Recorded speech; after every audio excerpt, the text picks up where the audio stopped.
Hello and welcome to another Frackin' podcast. I am Dan and I'm here with my co-hosts Marty Hello. and Joseph. Hi. If you're joining us for the first time, welcome. If you're tuning in again, thank you so much. We are so glad to have you here.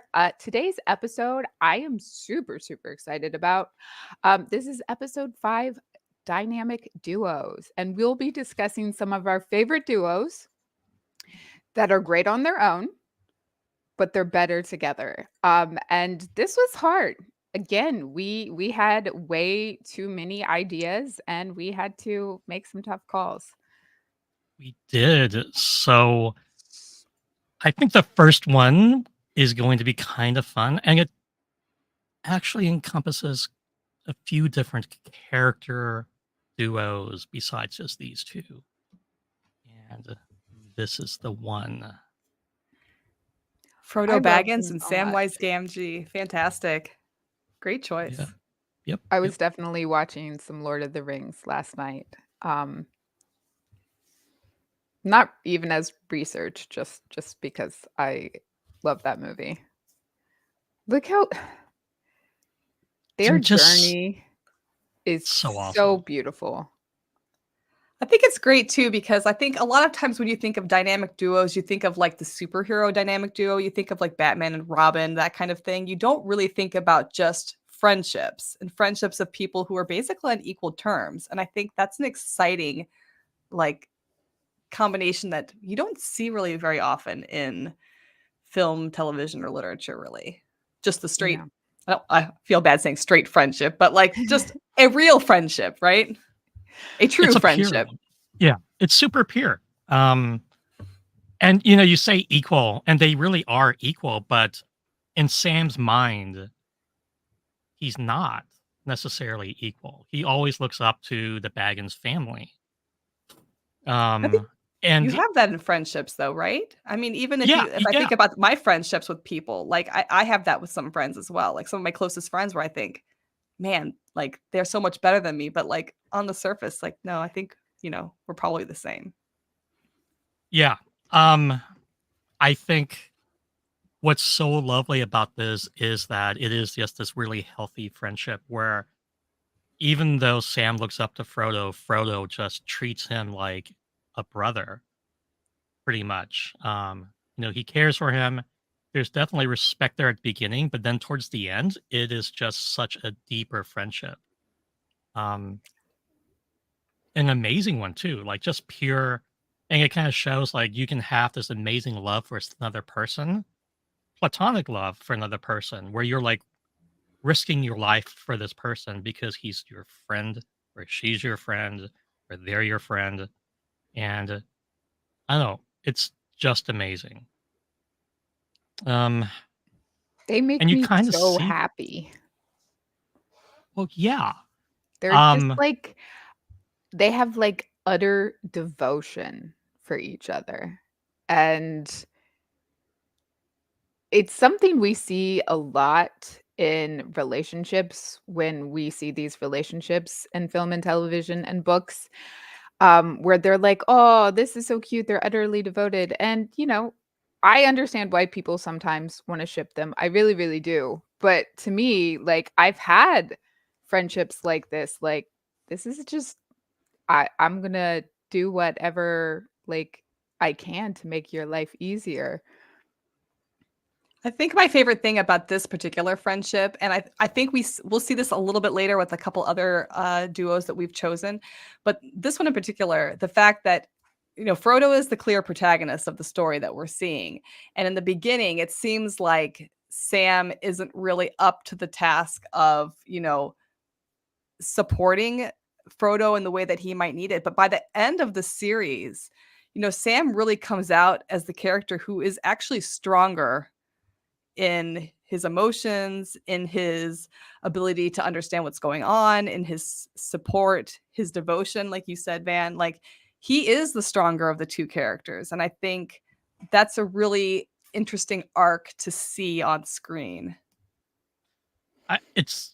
he is so much more powerful than even these like mythical kings of old who were not corrupted by the ring, who were corrupted by the ring, and he was not. Right? Like he went through this whole thing. He even held on to the ring when he thought Frodo was dead to continue that mission. And not at one point was he ever tempted by that evil. Like he was just so pure of heart. And there's a lot behind that. Like Tolkien had a very pessimistic view of modern society, and so Sam was this country bumpkin character that represented this like agricultural ideal that Tolkien really loved. And you could get into that a little bit if you really wanted to. But the point is, like, this was the purest character throughout the entire series because the elves were all tempted, right? Galadriel, famously in that scene, whether you read it or you saw it in the movies, was super tempted by the ring. Now, she didn't succumb to it, and Frodo didn't really, I mean, kind of did succumb a little bit towards the end, but was saved by Sam. But I just think it's amazing that, when you first are introduced to these characters, Sam just seems like, oh yeah, he's kind of that weird friend who's like socially awkward. And I mean, I really kind of love that about the entire story because this like socially awkward, uncomfortable, like insecure character turns out to be the most important character in the books and in the movies. I mean, it's clear without him, the entire journey would not have succeeded. Absolutely. Right. And the fact that he like wasn't even supposed to be going with Frodo to begin with and just decided to do it on his own and wouldn't listen to no, I think was amazing. And the fact that everybody else really doubted him. I mean, they doubted both of them, but they doubted that Sam would be strong enough to keep Frodo going and then to be able to prove, all these other characters wrong. And it's nice. I really like the fact that he wasn't a sidekick. No. No, he definitely was not a sidekick. Which in itself is kind of amazing. No, I just really love this dynamic, this duo. Yeah. I think too, and we'll talk about this later with somebody else, I think, but just also the fact that it's like a male friendship, like an equal, honest, but real friendship where there really doesn't seem to be a lot of competition between the two of them. Because a lot of times in TV shows, you get like two male characters that are friends, that are close, but there's something between them. There's some kind of competition element between them, whether it's a career thing or a family thing or a love interest. And here it really is a true friendship. Yeah. I love that. They're so perfect. Are we moving on? I mean, I could sit and talk about them forever, and that's fine. But I think maybe we could move on. Yeah, and I was so caught up with that picture, I forgot to like expand us, but that's okay. That's totally fine. Totally fine. I did not mind staring at Frodo and Sam for a little bit. I think it's a great place to my start. heart happy. It's a great place to start because I think everybody that follows afterwards, we get a little bit more eccentric with the relationships. So, eccentric would be one word for it. Yeah, moving straight into eccentric with Julian and Garrick. I love them. I love them so much because they are an unlikely friendship. You would think these two have nothing in common. They are not going to be able to be friends. This is just never going to work. But they are. They are friends. Yeah, this is one of my favorite television like duos of all time because I feel like, the whole time we're watching them, we don't really know whether this is a friendship or not until the very end. I mean, we get inklings and we want to believe that this is a real, honest friendship. But because of the nature of Garrick's character, he really keeps us on our toes as viewers, questioning whether or not is it a friendship? Is this part of his espionage? Is it something more than a friendship? And the dynamic between the two actors was just so, Beautiful. yeah, it was perfect. It really was. And it's like first season perfect because it's like this young doctor who's, honestly, like Bashir annoyed me first season. Oh, He was just yeah. like super arrogant, stupidly I think he like was supposed to pushy. annoy everyone. I think so too. Yeah. And he gets this like feeling of importance from talking to this last Cardassian on the station. And that's amazing to me. I love the dynamic completely. And I kind of like am super happy with how it evolved because it went from exactly as you said, right? Like, is this just part of the ploy? Because he's a spy to like a legitimate friendship where they kind of miss each other when they're not around. Um, and I always kind of go back to when they're in the prison, right? When they're being held prisoner by the Dominion. And Julian almost has a sense of relief when he sees that Garrick is there. And they're just chit-chatting and talking, and it's like, back and forth, the kind of craziness of their dynamic. And they're in prison and they're trying to escape. But those characters really kind of shine through. Julian is helping to be covert and help, send a signal initially. And Garrick really comes into like, he's not just this Cardassian spy who misses home. He's really this like honorable badass. And even Yeah. Worf and Martog are like impressed by him. So I love seeing that dynamic for sure. I think what I Same. really like about them is that they're intellectual equals. And I think that's part of the reason why Julian comes off in the beginning, in the first season, as being really annoying, because he comes off as a character who knows that he is smarter than everybody else. And so they automatically pit him against this character who he doesn't even know. Like he knows the man is smart. He knows that Garrick is intelligent. And he knows that he's creative and he's keeping secrets. But the fact is that as the show goes on, you realize that he and Garrick are intellectual equals on different aspects. Obviously, Bashir with his genetic modifications and everything is just very smart. He's very good at his job. He's very good at his work, but he's not as socially intelligent as Garrick is. I mean, Garrick is paying attention to everything. And I think that was a very smart move on the writer's part to put them together in a way that makes Julian feel like maybe he's not the smartest man in the room. And I think that's the attraction he had for Garrick. I'm going to say attraction because this is code signaling all over the place, and let's just get straight to absolutely. it. Like they want to be together, period. Yeah. Like they are drawn to each other in unhealthy ways, I think. Oh, definitely.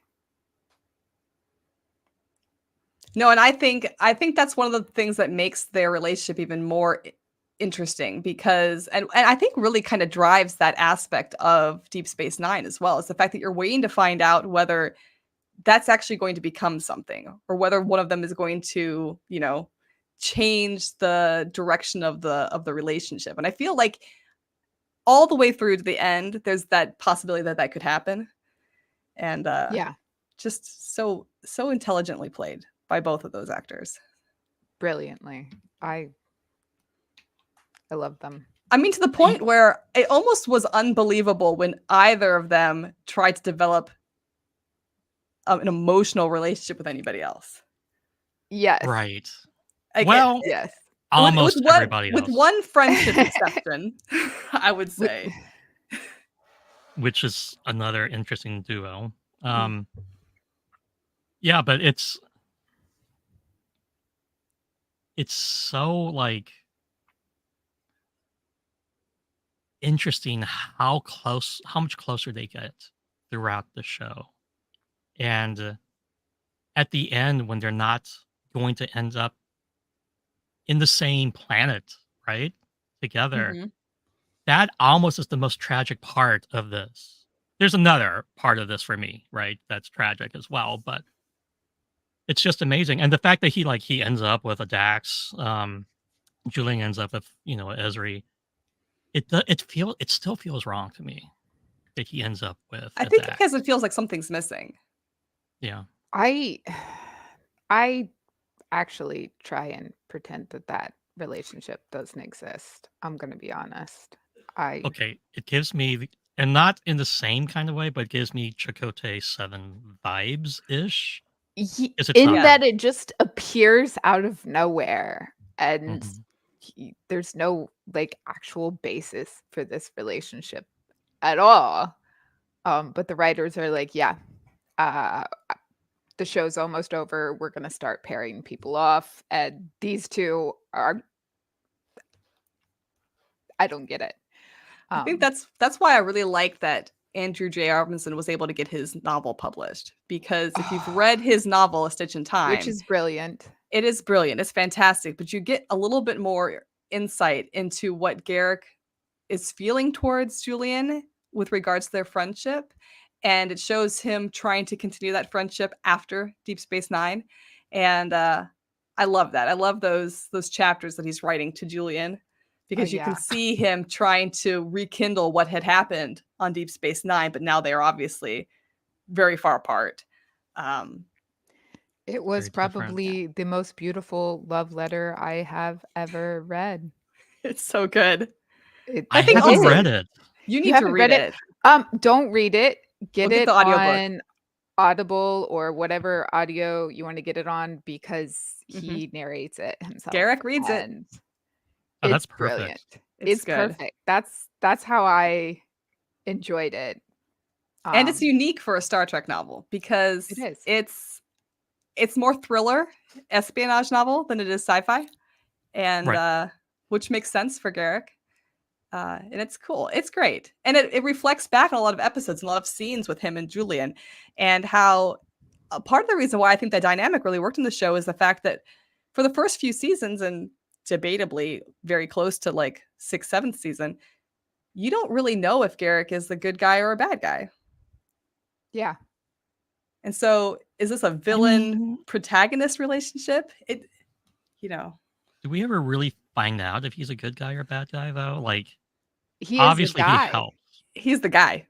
He's a guy. I mean, I think if you have read if you read his novel, I think you'll have a firm answer to that question. So I won't give any spoilers. But Okay. uh yeah, I think that, but that's a great thing about a character. When the show ends and you still aren't sure, you're still asking yourselves questions about that character. I think that means that they've created something really special there. No, I agreed. agree. Absolutely. I agree. Are Do we we want to ready talk? to move on to basically the same thing but completely different? I On that mean, on that note, Julian and Miles O'Brien. Ah, so I love that we still have Julian and he had really dynamic friendships with multiple people in Deep Space Nine. He did.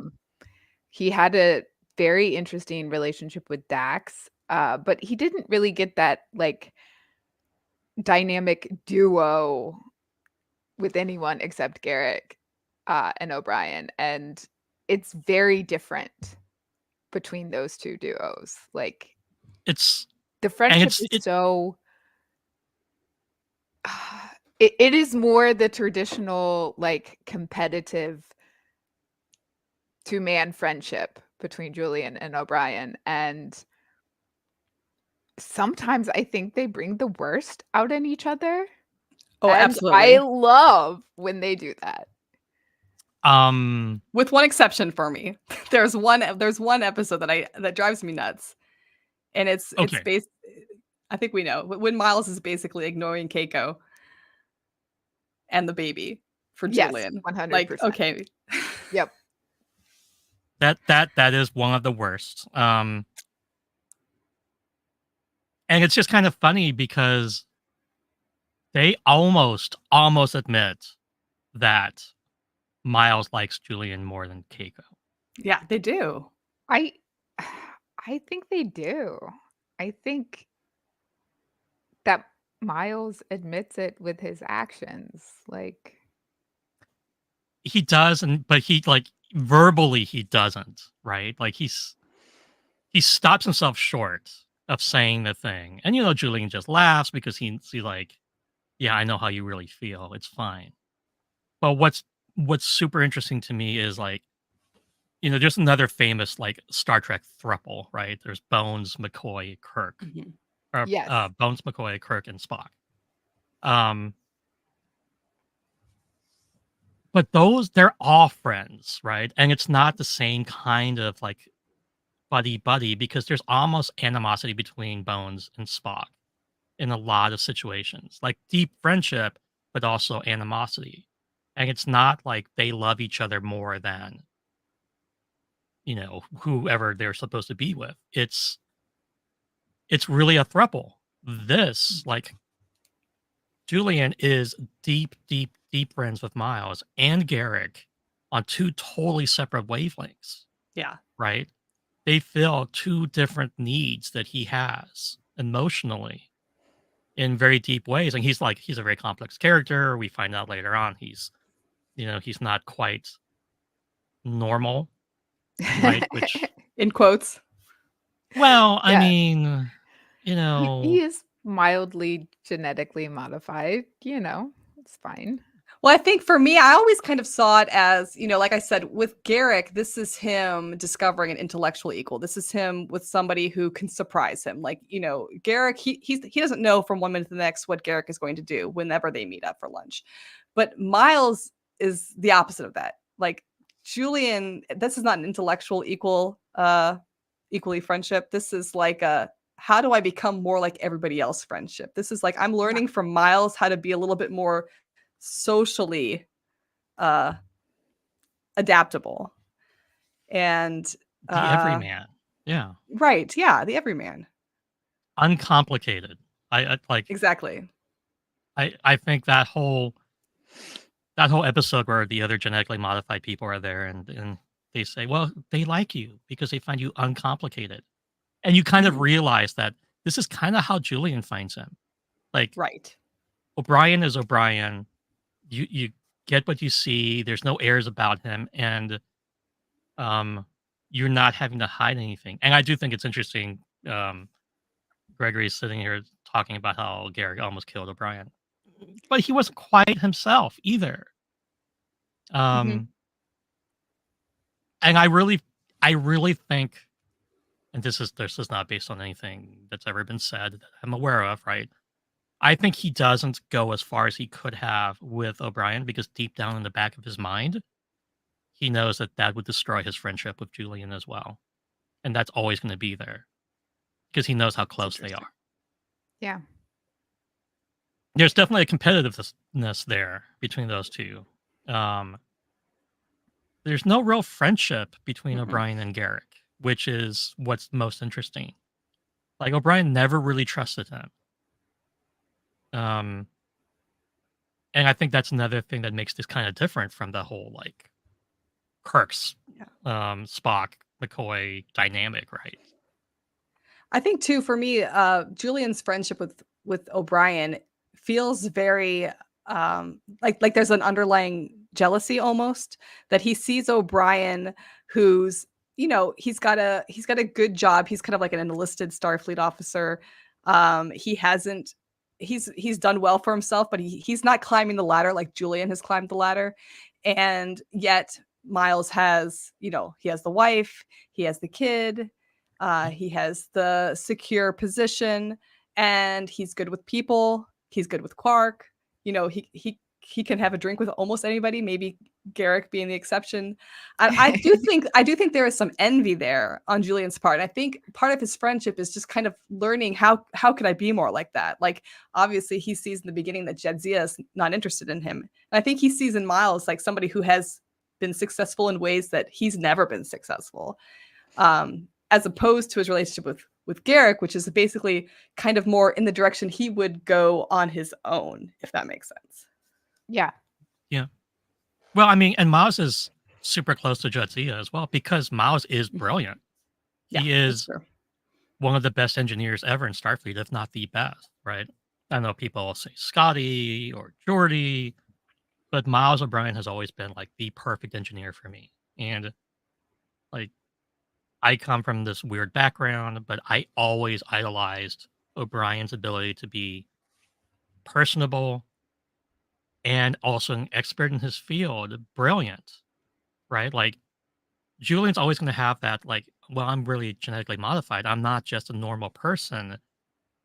And yes, I'm at the top of my field, but I have an advantage. And then here's Miles, who's blowing the hell out of everybody else skill wise. And he's just an enlisted dude. I say just, it's not just, but he's an enlisted dude who didn't have like fancy training, like kind of learned as he went along and just became an expert and like grasped these super complex concepts. And he didn't go to the academy, which is just mind boggling, I think. Yeah. Yeah, I think, and Gregory mentioned in the chat, like the fact that he's a union guy, and also like, you know, he feels more like a really relatable character to the average Star Trek watcher. Like this is somebody that I can relate to because I am this person in my family, or this is my dad in the family, or this is, you know, my uncle with his own business, his own shop. And to be able to see that character be so successful, maybe even more successful than the engineers on the flagships, I think is a really cool thing to have. And I think that gives his character something that Julian sees, something that he can respect, but doesn't quite understand at the beginning of their friendship how he's managed to pull that off, because Julian is Julian. Right. I mean, Julian is Julian. I think, look, I'm a little neurospicy, right? So I realize in the course of this podcast, right, that part of the reason I like O'Brien so much is for the same reason that I'm sure Bashir liked him, right? Like, because he is this every guy who's a man should do all these things. And so brilliant, by the way, like the Defiant was designed by Cisco and top Starfleet engineers to combat the Borg. And then it's O'Brien who comes in and fixes the problem. Yeah. Yeah. And gets it working perfectly. It's just wild to me. But it is a really interesting friendship, because I do feel like comparing the two friendships side by side, and what Julian gets out of the two friendships just is completely different. And and like Van said earlier, it really makes me wonder, like if season 7 had gone differently, if you know, if Jadzia had stayed, like, you know, what direction would both of those friendships have gone in? I feel like there could have been a really interesting opportunity there for Julian to maybe be in a position where he has to choose one friendship over the other, or yeah. Okay. Are we ready? Yes and no. I Drama. don't really have a lot more to say, but like the next one's probably gonna make me cry. So Okay, and I will admit, like, I did not have a lot of time this week, so I had to rewatch this last night before I fell asleep. oh, that's a good bedtime story. We Yeah. have This was a Selma bad idea. and Louise as a bedtime story. Okay, so you watched it as a bedtime story, and Marty tried to watch it as a fun comedy. I watched it for the Over first lunch. time over lunch the other day, and IMDb lied to me. IMDb told me it was a comedy, so I'm like, great, this is great. I'm gonna have this with my mozzarella and tomato salad. It's gonna be great. No. Lunchtime viewing pleasure. And I was traumatized for the 120 minutes, 29 minutes that the movie was. That movie Yeah. is not a comedy, and anybody who put it, like, it was on IMDb. I thought it pretty was like sure just a I- random I'm review. pretty sure IMDb it said comedy/drama, and I was like, oh, okay. It should Ooh. have been like drama slash Drama. Trauma Yeah, exactly. with sprinklings of drama and comedy. But I is have what to it said. say, I've never seen a friendship like this in It's- film and TV. And I really pushed myself yesterday to think, have I seen this before. I know for a fact I've never seen it before with two women. And I was I'm like, have I seen this before with a man and a woman? Have I seen this before with two men? They have a very interesting dynamic. Yes. I want to say I it's feel kind like of- I have been in this friendship and I have seen this friendship in real life on multiple occasions. Um, but it's not something that I see a lot in media, and that's kind of disappointing because of how real it feels the entire time. We have two friends who absolutely are just they adore each other. yeah, Um, and we have one character who's in a very abusive relationship, and the other character is trying her hardest to get her friend out of that. But in in my personal experience, like being that friend trying to save your other friend is this incredible tightrope walking act. And you see that so well portrayed in the movie. So yeah. it's like to the point of being difficult for me to watch, but it's just so real. Uh and that is just a beautiful friendship, and I wish we had more friendships with women in media like this. Yeah, I Maybe think for not with me, the ending. well, Sorry. maybe not. Well, I think that for me, the interesting thing, like you said, the fact that you have one character in this horrible abusive relationship and then the good friend trying to help her, but really, like, they are already in a relationship that supersedes the physical relationship either of them has with their partners. And the thing that struck me the most was the fact that that didn't change. They go through a lot of scenes where it looks like one of them could just get up and walk away. And it wouldn't feel weird, I think, watching it for the first time if one of them did decide, look, you're not, you can't tell me what to do. It's my husband or it's my boyfriend or whatever. But they both trust and respect each other's opinions enough that they stay in their relationship and they put their relationship above their relationship with anybody else. And I think yeah, that was what was really beautiful about it, yeah, if not tragic. Well, I mean, I've had plenty of friends who have gone through trauma, um, and myself who, when you're on the outside watching a friend go through it, like there's this thing, like you can only do so much for them, like be available to help them, but you can't force or push them to end that abusive relationship because that never works out. So all you can do is be on the sidelines and be supportive and, give them something to realize like there is life outside of this like trauma bubble. And that's super hard. And you're right, like this movie um really portrays it in amazing ways. And it's so raw. And I think Van, like, not, before we started the podcast, you mentioned like you could take this movie, which was filmed in 1991, which to me is only like 10 years ago, but I know it's not only yeah. 10 years ago. It was 10 years ago. That makes sense to me. Um, and you could put it in today, right? You can bring it straight up to today. And it's the same movie and it's the same relevance and it's the same societal problems and it's the same, like, just issues for them, right? Like when everything goes down, the line that stuck out to me the most as I was rewatching it, because I think I saw it when it came out, right? Um, and I was very young. Um, was she shoots the dude, and then it's like, oh, we need to call the police. We need to like we've got to call the police. We've got to tell them what happened. And she looks right at her and says, "We don't live in that kind of world. Get the car." And I'm like, holy shit, nothing has changed. Yeah, it's still that world. Essentially, it's Yeah. still that world.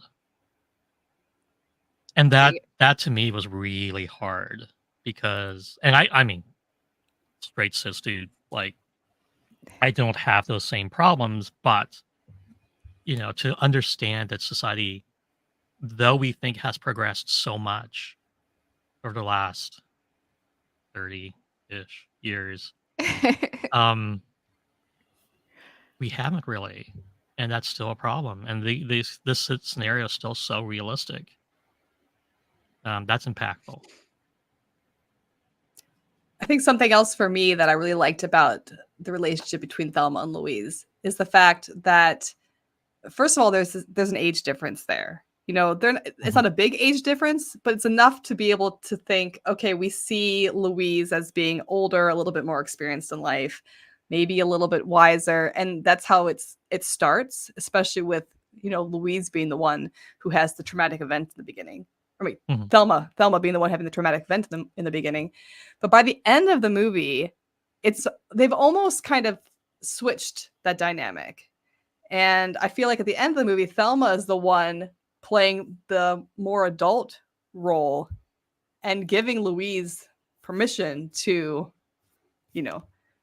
make the wild choices that they make. Yeah. And I really liked that. Both because of the interplay between them, but also for the fact that you don't see a lot of female friendships with age differences. Right. Yeah. And Right. I think that makes a difference. Like, there is a difference between, a woman who is your age or a woman who is younger or older. Like, I don't know. It's just the dynamic is usually much more apparent. I don't know. Yeah. I agree. It's And I do like the fact that the dynamic changed. I keep looking over. It's because I am live on TikTok to try to. oh, I didn't realize we were live on TikTok at the same time. Hi, Hello, Well, TikTok. TikTok. They probably well, can't hear me and Marty. They probably just hear you. yeah. I've got my cell phone and I'm just streaming because I see Christina do it sometimes. And anyway, so that's what I was doing. If you see me looking over, I just figured you were looking at IMDb and trying to find out whether it's really a comedy or not.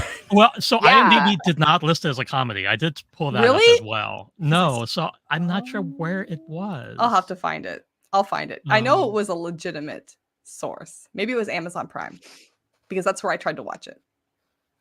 It could be Amazon. I feel like sometimes their descriptions are I don't know. I Suspicious. don't think Rotten that Tomatoes has a horrible description, so I feel like yeah, Well, that's all I have to believe say that. to anybody out there who has not seen Thelma and Louise, and if you're thinking about watching it, the trailer is deceiving. The main trailer, it comes off a little bit more humorous than the actual movie is. Like, it's not a popcorn watch. It's also not no. good for your mozzarella and tomato salad lunch, Yeah. which I learned the hard way. I Yeah, didn't finish the salad. Thelma and Louise is going to traumatize you a little bit. Just yeah. But I think I read somewhere that the film was actually, I don't know what the word is, but they've put it under some kind of like national preservation because of the fact that it depicts a certain time in history that needs to be preserved for like filmmaking reasons, or I don't know. And I just thought to myself after I saw that, kind of what Van said, I'm like, well, it hasn't really changed. Like, No. Right. so Preserve it? No, we don't need anyway. I think it is a Soapbox. very well-made movie. The storytelling is brilliant. You are on the edge of your seat pretty much the whole time, and it does break it up with just a little bit of fun and comedy. Um, but yeah, you understand the choices that the characters make, that Thelma and Louise make. You understand the entire time. Um, and even I do like to shout at my screen a little bit and be like, "Don't do that," even though I've seen the movie a million times. Like they're gonna do the stupid thing again. Yeah. Um, and even when I know that they could make a different choice, I'm like, yeah, I understand why. And so I feel less like I need to shout at them or argue with them about it because yeah, I understand the logic behind their choices, and I think it's the actresses did an amazing job, the writers did an amazing job, like, the entire movie is brilliant, and I think that's what makes it so iconic and a classic, and Mhm. yes, preserve it forever, and hopefully in 50 years, we can look at it and be like, "Ah, that was a weird time." Yeah. Why would they make those choices? That doesn't make sense. I would love in 50 years for people to watch it and be like, okay, we have to actually add a disclaimer to help the audience understand their crazy choices. I'd love for that to be 10 years. I, Or I next year. I'm But a you know, pessimist. I love this quote though here that you've put up on the screen from the Sci-Fi Queens, which is also a fantastic podcast. If you guys Yes. aren't already following the Sci-Fi Queens, you should absolutely follow them. But yeah, that it shows the friendship and sisterhood of two women that are in a different time of their life but still support each other. And this is a thing. It's like I said, you don't see too many female relationships between two women of different ages where there isn't some kind of power dynamic. And that's one thing I really, really liked about this movie. yeah, They do absolutely. have a very beautiful friendship. And it's also such a pure friendship, right? Like, you know, almost a Frodo and Sam type closeness to them.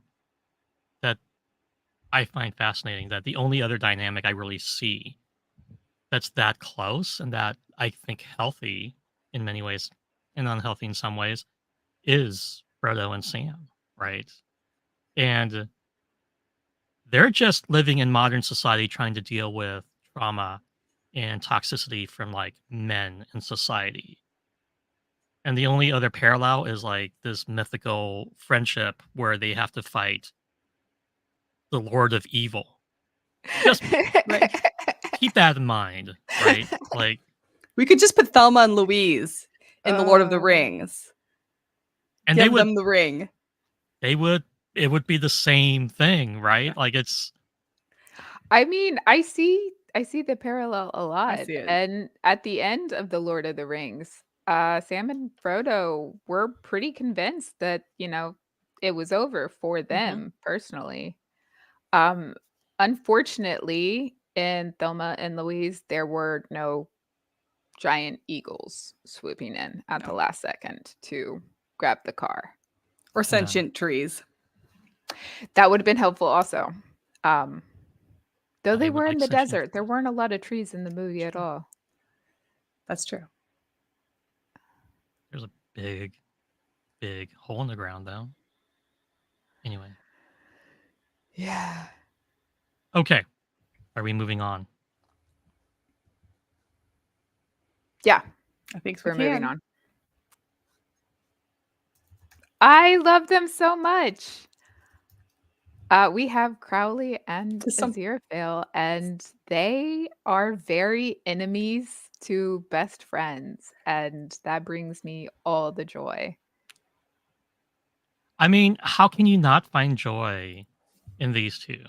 They are so beautiful. I read the book many, many years ago and absolutely fell in love with their dynamic and was just amazed by them in the book, and then to see that come to life on the screen and see that it was kind of written a little bit differently, just the nature of storytelling is different between books and television, and they were definitely trying to stretch out the story, and so we did get more insight into their past in the show than we did in the book, which was beautiful. We got to see so many times, uh, in the past when they did things together that were not in the book at all, and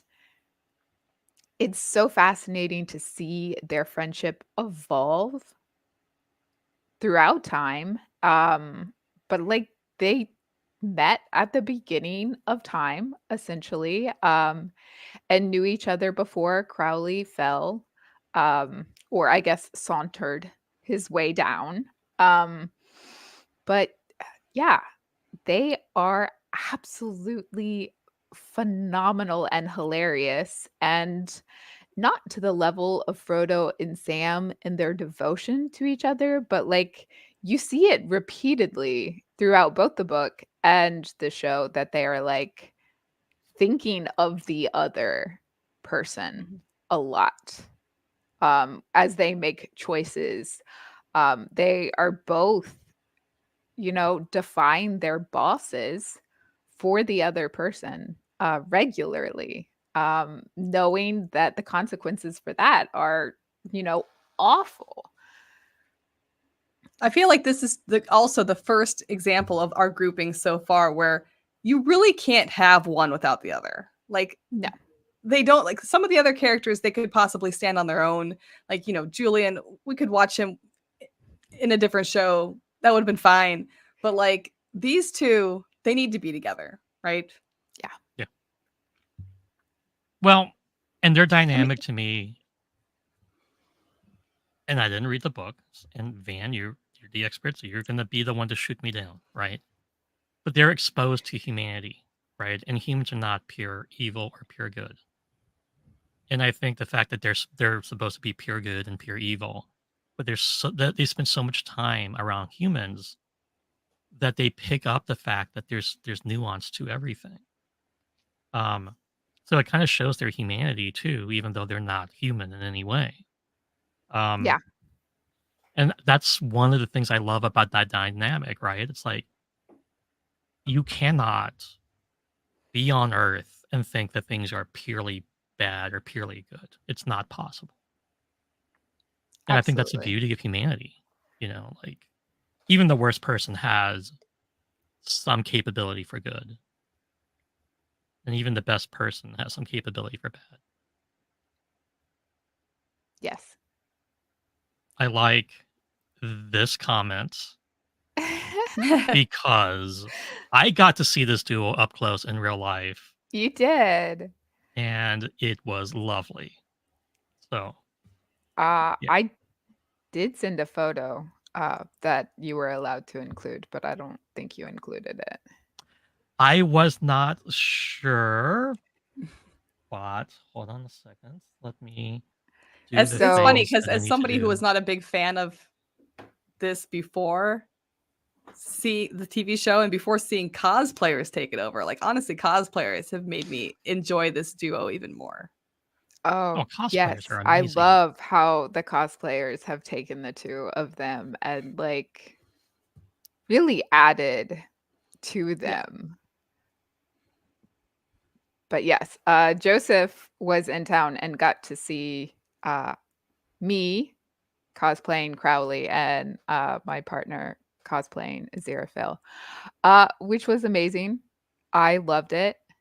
We ran into a couple other Crowley and Aziraphales at the con, which was amazing. Ah, there it There you is. guys are. So this is like an exclusive first of Van's Yeah. partner. And I know they're off in the background, right? But it The- was amazing. This is This, another Frackin' podcast exclusive. yeah. I Partner reveal.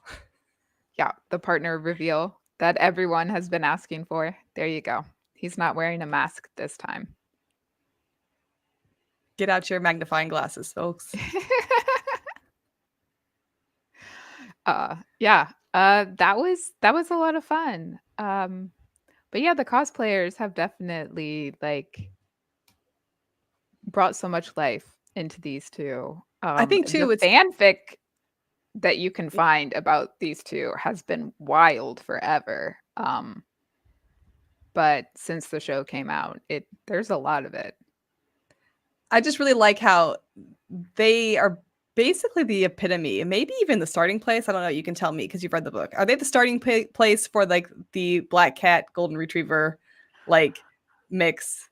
Because I feel like we see a lot of people comparing them to Loki and Mobius, and yeah, they are definitely black cat, golden retriever. I mean, they really just are that, and I love that about them. And they are that way in the book quite a bit too. Crowley is definitely like the black cat. But it's so cute just to see them um together and just see how they interact with one another, and go to brunch, and go get food. And that's one of the big things that the two of them bonded over was food. Like, we're not gonna hang out because we like each other. We're both just gonna hang out because we like food. Um, it is so sweet to see them m come up with excuses to hang out with each other while also saying, like, "We're not friends." Mhm. We're I'm always enemies. Yeah. Well, that's the Yeah. thing is I'm always impressed when writers are able to take two characters that are essentially at the beginning supposed to be protagonists and antagonists, and then blur the lines to a point that by the time the story comes to the end or sometimes in the middle of the story, that they are both morally gray. Yeah. Because I mean, at the point where the last season ended, I mean, Aziraphale is basically like, oh, did we just switch roles here? Like, where you see Crowley, like you said, gain this humanity over the course of the show, and I'm assuming over the course of the book, and becoming a character who is less evil, and then seeing the quote unquote good character kind of become a little bit orally subjective. I love it when they're able to pull that off successfully. It's not easy to do, and to It is keep people still interested in the dynamic. It's got to be the slow evolution, right? Because you can't just like drop it. Right. It's not believable, right? no. But it's like Um, every choice yeah, leads you into a different path. Mhm. it's beautiful. I do like in the show that it is canonically stated now that these are two non-binary characters. I do enjoy that. In the book, it's kind of hinted at, but the book is so old, it's not even, I think, something that they would have even known to write in. But it is very clear that Crowley believably dresses up as the nanny. Like, he is believably a woman. And you see a lot more hints to that in the show. Um, and throughout the history, when they're going back in time and showing you little clips, Crowley is repeatedly in feminine clothing. And it a lot of people overlook it until they realize, okay, he is wearing what the women around him are wearing, not what the men around him are wearing. And to see that visualized on screen was really, really fun and really fascinating. But we're talking about angels and demons. Like, Right. gender is not relevant to them. Um, I will so say this: David Tennant is the perfect actor to make this happen. Right? right? Just perfect. He He's so dynamic. he is. Um, and he pulls off uh the nanny brilliantly. And he has uh dressed up as a woman in several other things, I believe. I can't remember the name of the one I'm specifically thinking about, but uh he, he was brilliant in the casting. Of course, Michael was also brilliant. Like, the casting was done very, very well. Yeah. And their relationship left the screen, and like the two actors are just now friends, like best friends, obnoxiously so. They But are. I love them. I've watched their interviews and stuff, in prep for this. I can't get over how amazing they are. It's like Patrick Stewart and Ian McKellen right? Like Exactly. that level Yes. of like deep, close friendship. And Yes. you're right, the casting's just amazing. Um, Look, I am always going to be like this huge fan of both of them, but especially David Tennant. Like he walks into roles that are so different and he just pulls it off and it's so believable. I'm like, the dude's a chameleon and He it's is. amazing. Just amazing. Like I was 100%. watching this just random, I know I'm getting off topic. Just random show on the BBC, right? Where he's it's kind of like I- this murder mystery Is thing. it And he's just Broadchurch? no. It's not Oh, Broadchurch. So it's like a movie or like a very short series where he plays a vicar. oh And Oh. yes, like this Oh yeah. yes, very, so amazing. very good. It's just like this pure vicar who like is loving and decent and just does these horrific things to protect his family. What he thinks is protecting his family, it's not even protecting his family, but it's just like this concept of even the best person, given the right circumstances, can turn into a murderer. Yeah. And I think it's just amazing. And it kind of relates to this whole topic because like he takes that same kind of energy into this where he's like, he's this villain and then he turns into this good guy. And it's just very believable. And that journey is just very, very amazing. So it's great writing, but also just overall the casting, right? David Tennant can do no wrong. I didn't know there was an American Broadchurch. I didn't know that either. I no. I'm obsessed with Broadchurch. I mean, that's when It's I so good. realized that David Tennant had range. Yes. I didn't realize the range he had until I saw him in that, and fantastic. And I think that it helps him. I think it helps that he and Michael Sheen have that kind of Crowley Aziraphale relationship outside of the actual show, because it does come off very realistic and very tangible. Yeah, Absolutely. they're both great. They're brilliant. But yeah. I love their duo. Uh they saved the world together. I'm not sure what more you can ask from a duo. It's true. And True. they stayed equals They Oh, did. they are. throughout the journey. So that's also not easy to do. That's also cool. I mean, I do also oh, I'm gonna put that up there because he oh, was such a bastard as Kilgrave. Anyway, I move on. hated him so much, like with so much passion in that role. Having, fell in love with him in his role in Doctor Who and then watching that just like whew. Yeah. Oof. That hurt. But yeah, their dynamic is just fantastic. Um, they prevented the apocalypse together, which is what we want. Um, yeah, Are we we could ready? talk about them all day. We could. I know you can for sure. Okay, next, Yay! Doc Ah! Brown, Marty McFly. I love these two so much. And I'm gonna put the bonus picture up as well because I Oh think yeah, that's a the great bonus picture. So that's a jealous. great I'm picture. so jealous. I have to say that was not this year, but last year he Yeah. came to GalaxyCon.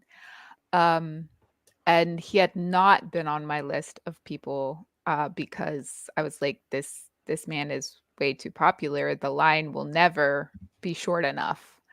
Um, and I happened to have wandered off on my own, and I got at least one or two other selfies at the same time.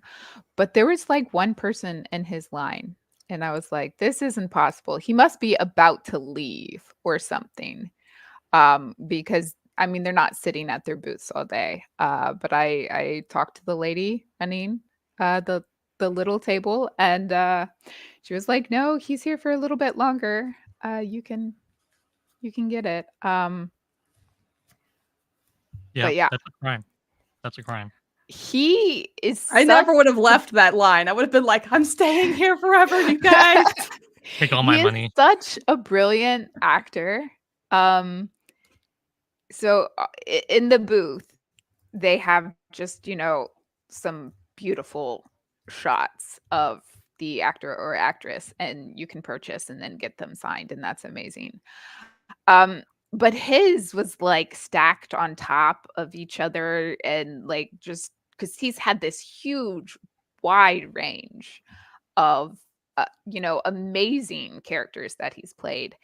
And you look at him in Back to the Future, and he's this like old white-haired man, but he really was not that old when they filmed it.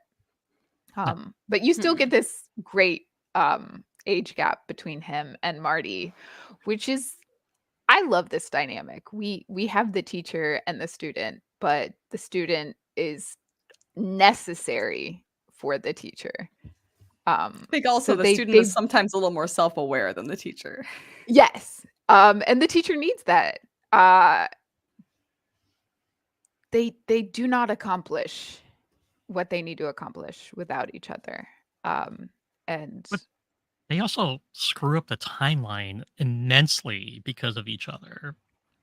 I want to bring up this comment from Greg here. He talks about how, like, in real life, if this duo existed, social services would have been called having an old eccentric man befriend a teenage boy. And the funny thing about this is that if you Google the true backstory of their friendship, this is exactly why they took out their backstory.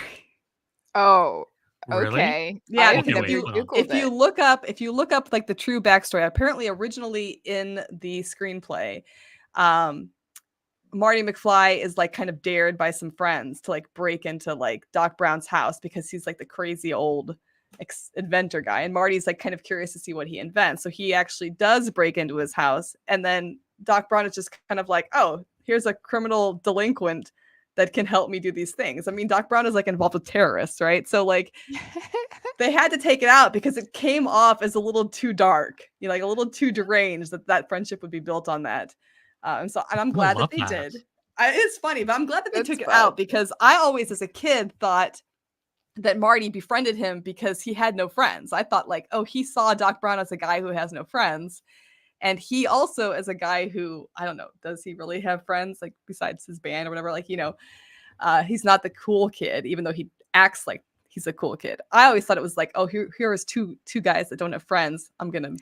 We're gonna become friends, despite the age difference. So I'm kind of glad that they didn't have the backstory in because otherwise, as a kid, I would have been like, oh, a little less interested. But yeah. I think, That would have been different. Yeah. yeah. I honestly like that would have taken away from the whole like terrorist scene because it's like this like absent-minded professor is sitting here making these cool things, and all of a sudden he's somehow working with terrorists and getting plutonium or uranium stolen for his time. It was wild. It is right? wild, right? And so perfectly 80s, by the way. Like the 80s was Was the 80s. decade for just wild, crazy stuff to happen. I mean, the 80s was wild. So it makes sense. What I remember of it was, yes, indeed. I mean, I had those like super multicolored bicycle shorts and the big baggy shirts that you clip together with like with the scrunchie. So like it was wild. It was wild. But I love this relationship.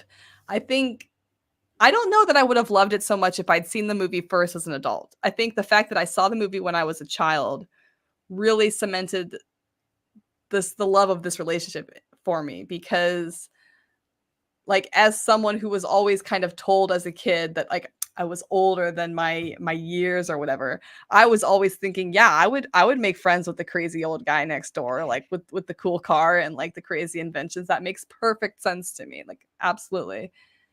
And like Van said, it's nice to have the character who like you would think that the older character is the educational, the teacher type. But really in the series, like Marty's the one that's like, whoa, Doc, like Yeah. this is heavy. Slow down. You're going off the rails here a little bit. Like, and it's funny to have the teenager kind of being the voice of reason for most of the series. I do love that, but they remind me in a lot of ways to Sherlock Holmes and Watson because we have like these super absurdly smart character to the point that he's kind of non-functional. And then we have the very like worldly I am savvy with people character. And I've got to bring you back to reality every now and then. Like it's a beautiful dynamic. I love to see it. But they Also, balance each other out so well. I mean, also the fact that they do kind of form this like father son situation, which makes a lot of sense considering like in the initial timeline, like Marty's relationship with his dad is basically Horrible. non-existent. It's so bad. Like it makes sense that then Doc would kind of build this like emotional attachment to him. You know, I mean, he has to go back and save him, make sure he's gonna still exist, and or make sure that his kids are gonna be okay. Like, I mean, that's Well, you bring up a good point because one of the reasons why Marty did not get along with his dad is his dad gave up on everything, yeah. always. And then Doc Brown gives up on nothing that he wants to Mm-mm. do. It doesn't matter how long it takes, right? Right. Like it was like 30 years. He fell in the bathroom, hit his head, thought up of a time machine, and spent the next 30 years making it, right? Like that's just wild commitment. Well, I mean, And I think George one of the gave reasons, up on his own kids, and then Doc shows yeah, up and says, "Hey, Marty, we have to go to the future to save your kids, to protect your yeah, kids," which is not something his dad would have done. yeah. Yeah. And that would, I don't know, kind of even after they fix the timeline in the first one, and George is a little bit better, quote unquote. I still feel like he kind of doesn't really care about his kids. I think he cares less for his kids, right? Like he's able to provide for his kids. That's Right. different. That's true. Yeah. That's Giving a good money to point. your kids is different from caring for your kids.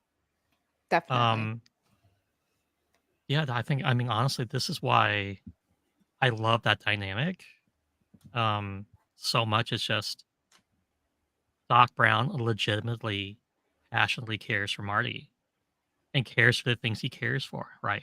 Um, up to and including, oh God, what's her name? The character from the third movie that he falls Mary, in love with. Mary Steenburgen's character. Yeah, I forget her character name though. But he's just like so much in love with her. He gives up everything to be with her. Well, for 5 minutes we think he gives up everything to be with Yeah. her.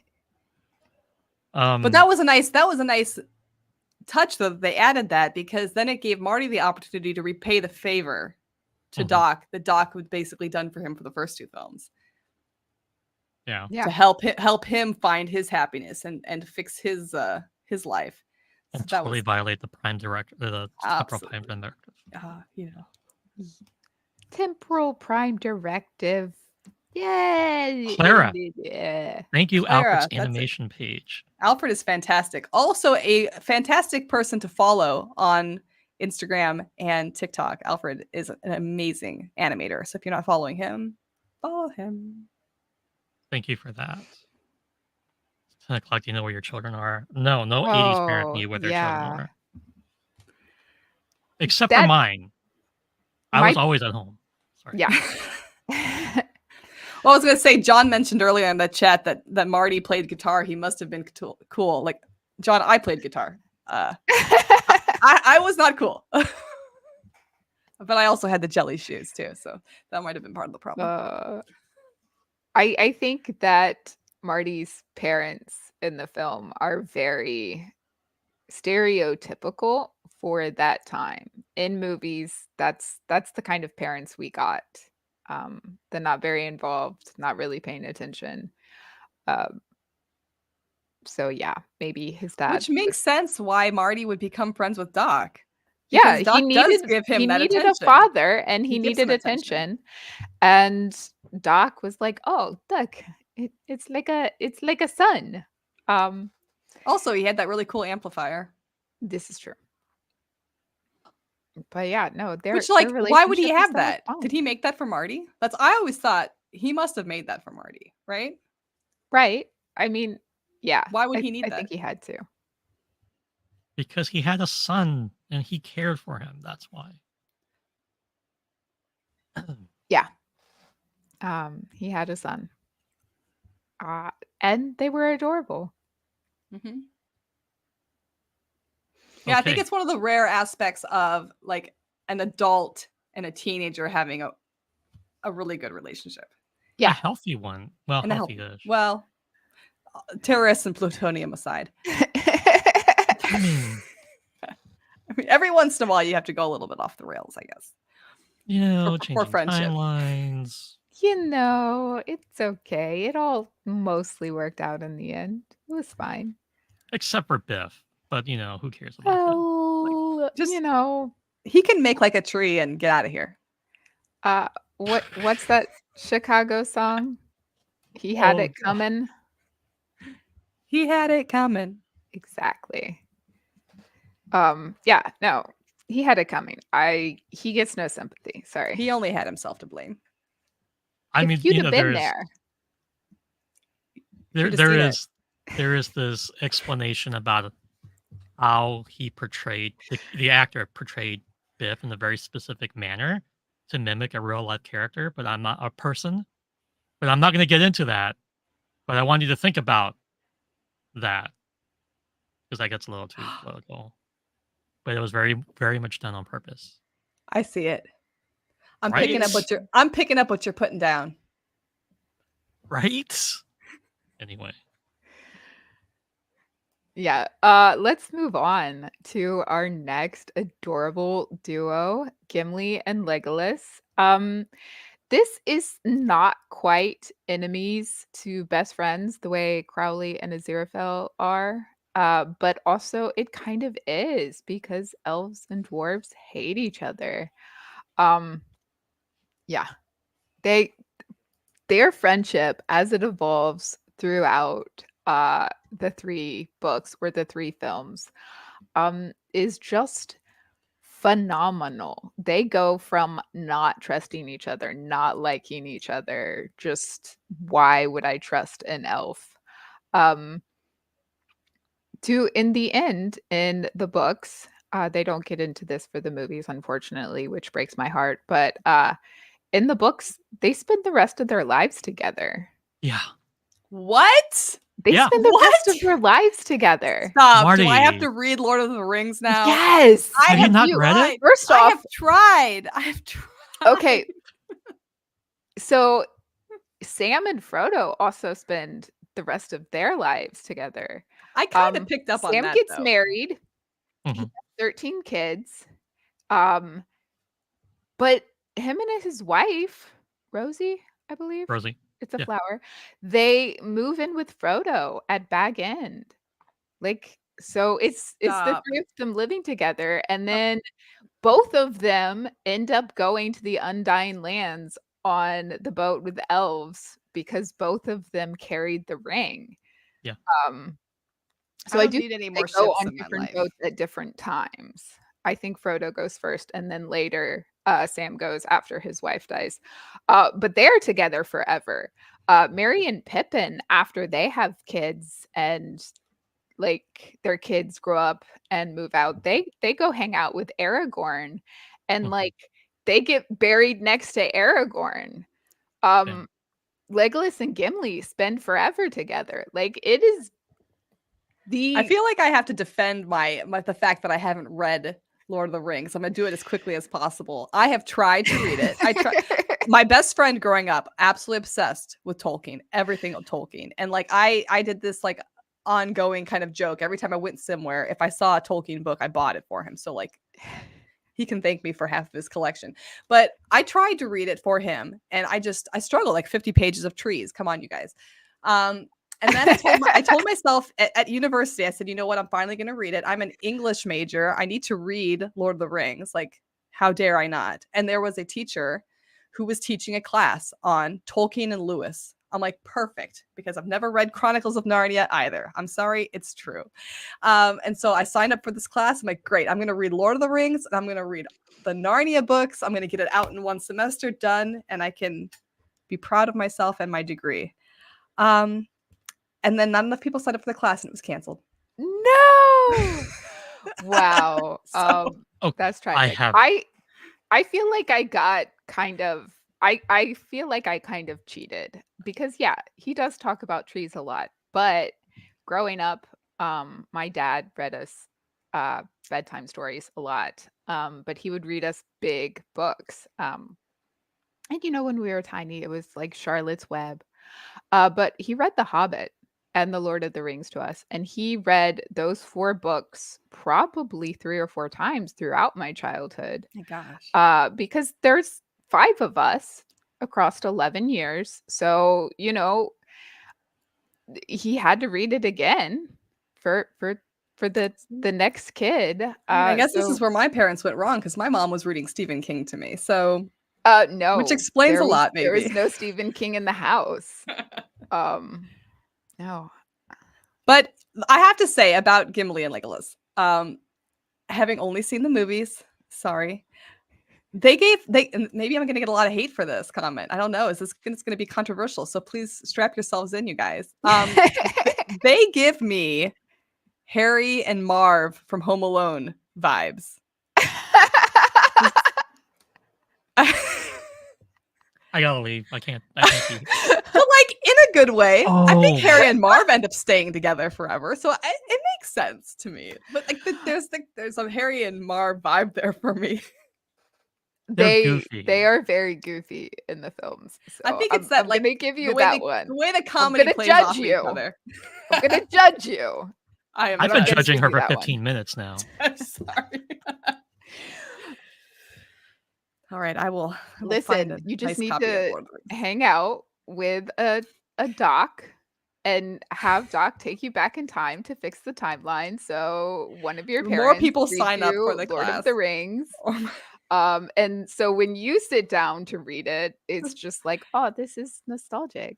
guess Have I you read could The read it to- Hobbit? You have not read The Hobbit? I mean, it's by the same author. There is It's a the different end tone. gets really hard to I'm read told that 'cause I there should is start a with The lot Hobbit. about trees. Yeah. Okay. I mean, So I'm a told lot I should about start trees. there. I read The Hobbit in 6th grade. It is very much a child's story, right? It is Perfect for me. much easier to read that book and get into the world through The Hobbit. If you don't start with The Hobbit, if you like pick up the Silmarillion or whatever, you're never going to want to read Tolkien because Yeah. you don't care. It's just like, I don't know who these characters are. I don't know what this world is about. I don't care. Throw it away. Yeah. I But tried I to can- start with The Fellowship, and I think No. I should have started with The Hobbit. Maybe. I The think you have to Hobbit start is with more The fun. Hobbit. Alright. Yeah. And if you like audiobooks at all, there are some really great audiobooks of The Hobbit. Have you seen the Hobbit cartoon? I have, yes. Yes. It traumatized It's- me in the same way that like I was traumatized by all of those like 80s semi-anime movies. I mean, that's fair. That's fair. because- It was kind of Yeah, like, that's fair. I don't want to say it gave off Land Before Time trauma vibes, but there was something about the way the art was done in the Hobbit cartoon animated film that horrified me. And I've understand. still watched it a million times, but it horrified me every time. Yeah, I mean, but they were just trying to traumatize children, I think, because this is the same time It period was as the 80s. like The Last Unicorn, which that'll traumatize you. Traumatic. Disney even had the Black Cauldron. They won't even talk about it now. They try and pretend they never made it. All dogs go to heaven. traumatizing. I Oh, love the Black yeah. Cauldron. The Black Cauldron's brilliant. I love it. It's one of my favorite princesses. okay. Disney princesses. She is my favorite because she is like a 12-year-old child. And she looks like a child and she acts like a child. And she is in no way sexualized. And I'm like, Mhm. whoa, Disney, you can do this? And A then you never miracle. do it again. What the fuck? All right, convince me that Gimli and Legolas are not Harry and Marv. And go. I mean, first of all, they're like princes from their respective races who are well-regarded, like fierce warriors, and you The get more of Prince that in the book. Bandits. Gotcha. I'm sorry. You're killing me, Marty. You're killing me. I mean, they're these badass warriors who represent their races in kind of like this continuation of this like epic struggle. They very much don't fall for a 10-year-old's booby traps. You're killing me when you make that comparison. But they're also like these amazingly loyal and deep characters in the books, right? Like Gimli in particular falls absolutely head over heels in love with Galadriel. It's so Just cute. You he had just me there has for a this second. for a second. But like Galadriel is like this epic elven queen, and he's just enamored with her beauty and her grace. And you just get so much out of that. Like like gives him this gift, and he's like so absolutely in love with the gift that she gives him. And he's just obsessed with these hidden elves in the forest. And he starts off very much afraid, right? Like of that forest and not wanting to go in. And not only overcomes that fear, but like falls in love with the forest. And that's the thing.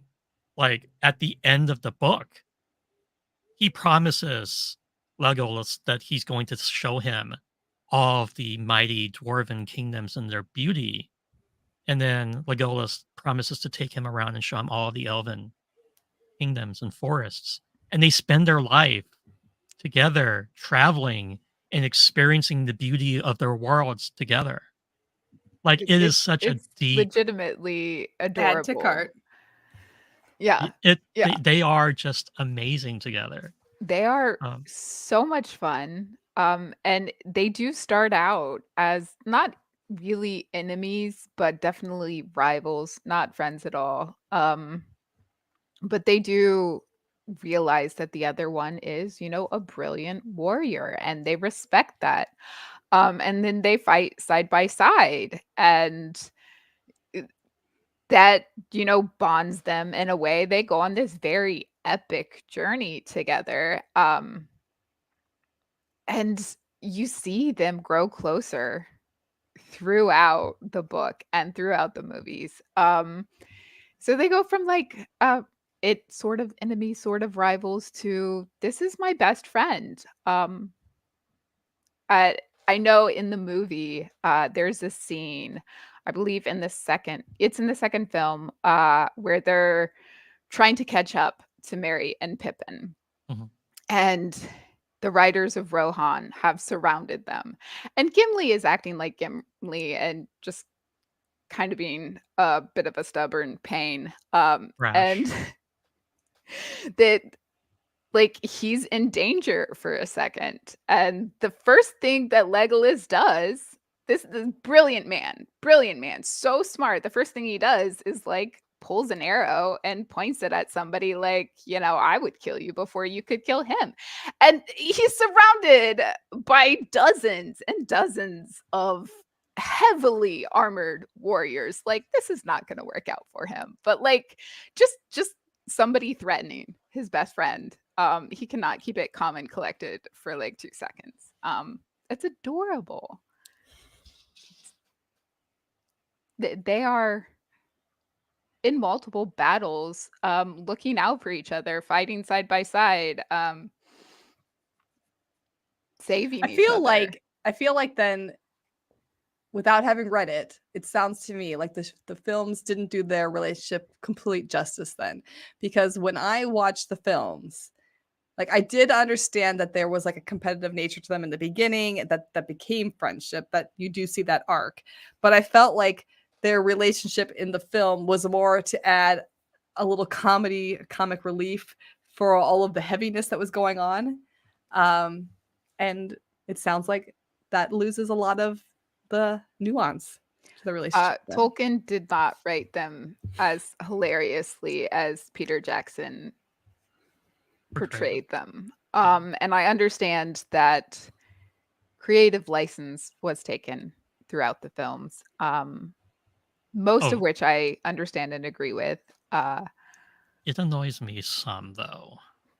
I mean, taking out Tom Bombadil, like I'm never gonna be okay with that. But Marty Yeah. doesn't know what I'm talking about because she I hasn't read the don't, but books. I love the name. The name sounds great. He's amazing. His wife is amazing. One of the biggest. Wait, there's a woman in Lord of the Yeah, Rings? there's another That's woman not that. Galadriel? Yeah, Hold we on. get Stop 3 the women presses. in the films.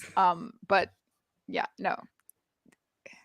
Tom Bombadil is he's like the epic mythical character who literally, if he decided that he was going to take care of the ring, they wouldn't have needed anybody else, including the Eagles. Like he's this powerful character who's just pure good and He's so just perfect. I just just can't get over the joyous. fact that we could have had more than Kate Blanchett and Liv Tyler. Yeah. I mean, we could have had so much more, and that's one of the things that bothers me is he was just totally written out of the books, and he is this important, uplifting presence in the books, that's so essential to them and helps nurture them and guides them, even though he's not in it a lot, right? But I almost kind of think he's like the spirit of nature, almost, right? Like Yeah. pure. His character is never really fully explained by Tolkien. Tolkien liked to do that. But Up yeah, straight to hell. he's definitely Yeah. an old, like, primordial, almost like God. Like you get enough of that information. Um and yeah, no, he saves the hobbits at the very beginning Hmm. of their journey. And without him doing that, they wouldn't have made it to Rivendell. Like he was absolutely essential. But the first chunk of the movie is very different from the books. And the books, it's very stretched out. After Bilbo's birthday, it's a long time. There's a whole nother Hobbit. I can't remember his name right now. Um, but there's a fifth Hobbit, and he does not go on the journey. And it is decided that he's going to like stay back and pretend to be Frodo for a while. I forgot Um, about that. so that people who are looking for Frodo are confused for a little bit, and that gives Frodo more time. Merry and Pippin were always supposed to go with him. It's not that they just picked them up in a random field. So they are actually slightly goofier in the movies, because they did think it through in the book, and they did like plan to go with Frodo.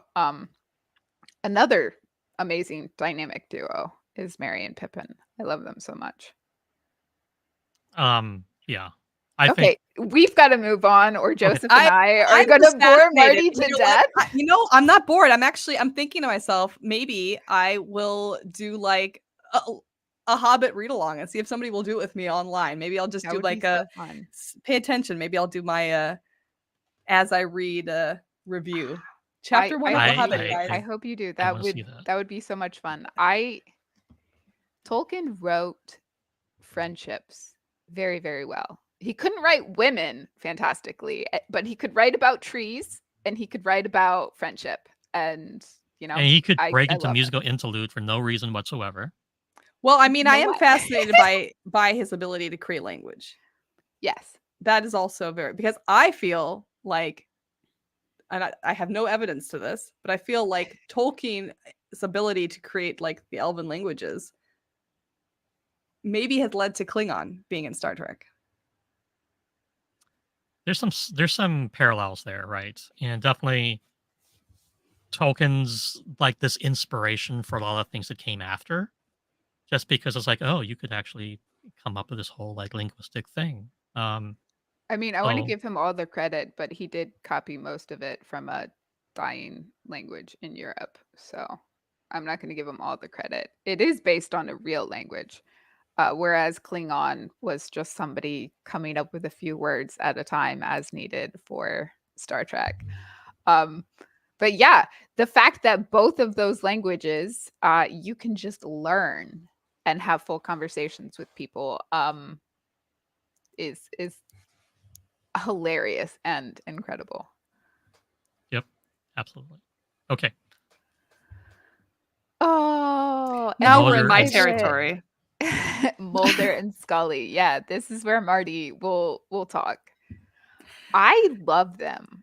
I love them. I think this is Oh, another perfect. relationship where we have one character who needs grounded, like Doc and Marty. Mulder sometimes needs to be grounded, even though he's right. Um, he does need to be grounded, and the two of them work really, really well Mhm. together. I love Mulder and Scully. This is my favorite television show. I know everybody's shocked. It's not Star Trek. X-Files is my favorite television show. This was my first real introduction to a man and a woman character who were truly just colleagues and then truly just friends for a very long part of the show and chose not to be lovers for like the So they majority of did. the show until they did. But I mean, the first 5 seasons of the show really was like it was this bond between two people who really had nothing in common except for their careers. And even their careers were slightly different paths, but like they worked at the same place. They didn't have anything in common. And then we're able to build a respect and a rapport with each other that stretched, uh, you know, the length of the show that it did. And I had never seen that in my life before. I'd never seen a man and a woman be able to have that kind of a relationship. Yes, you are just here. We just started talking about Mulder and Scully. Welcome.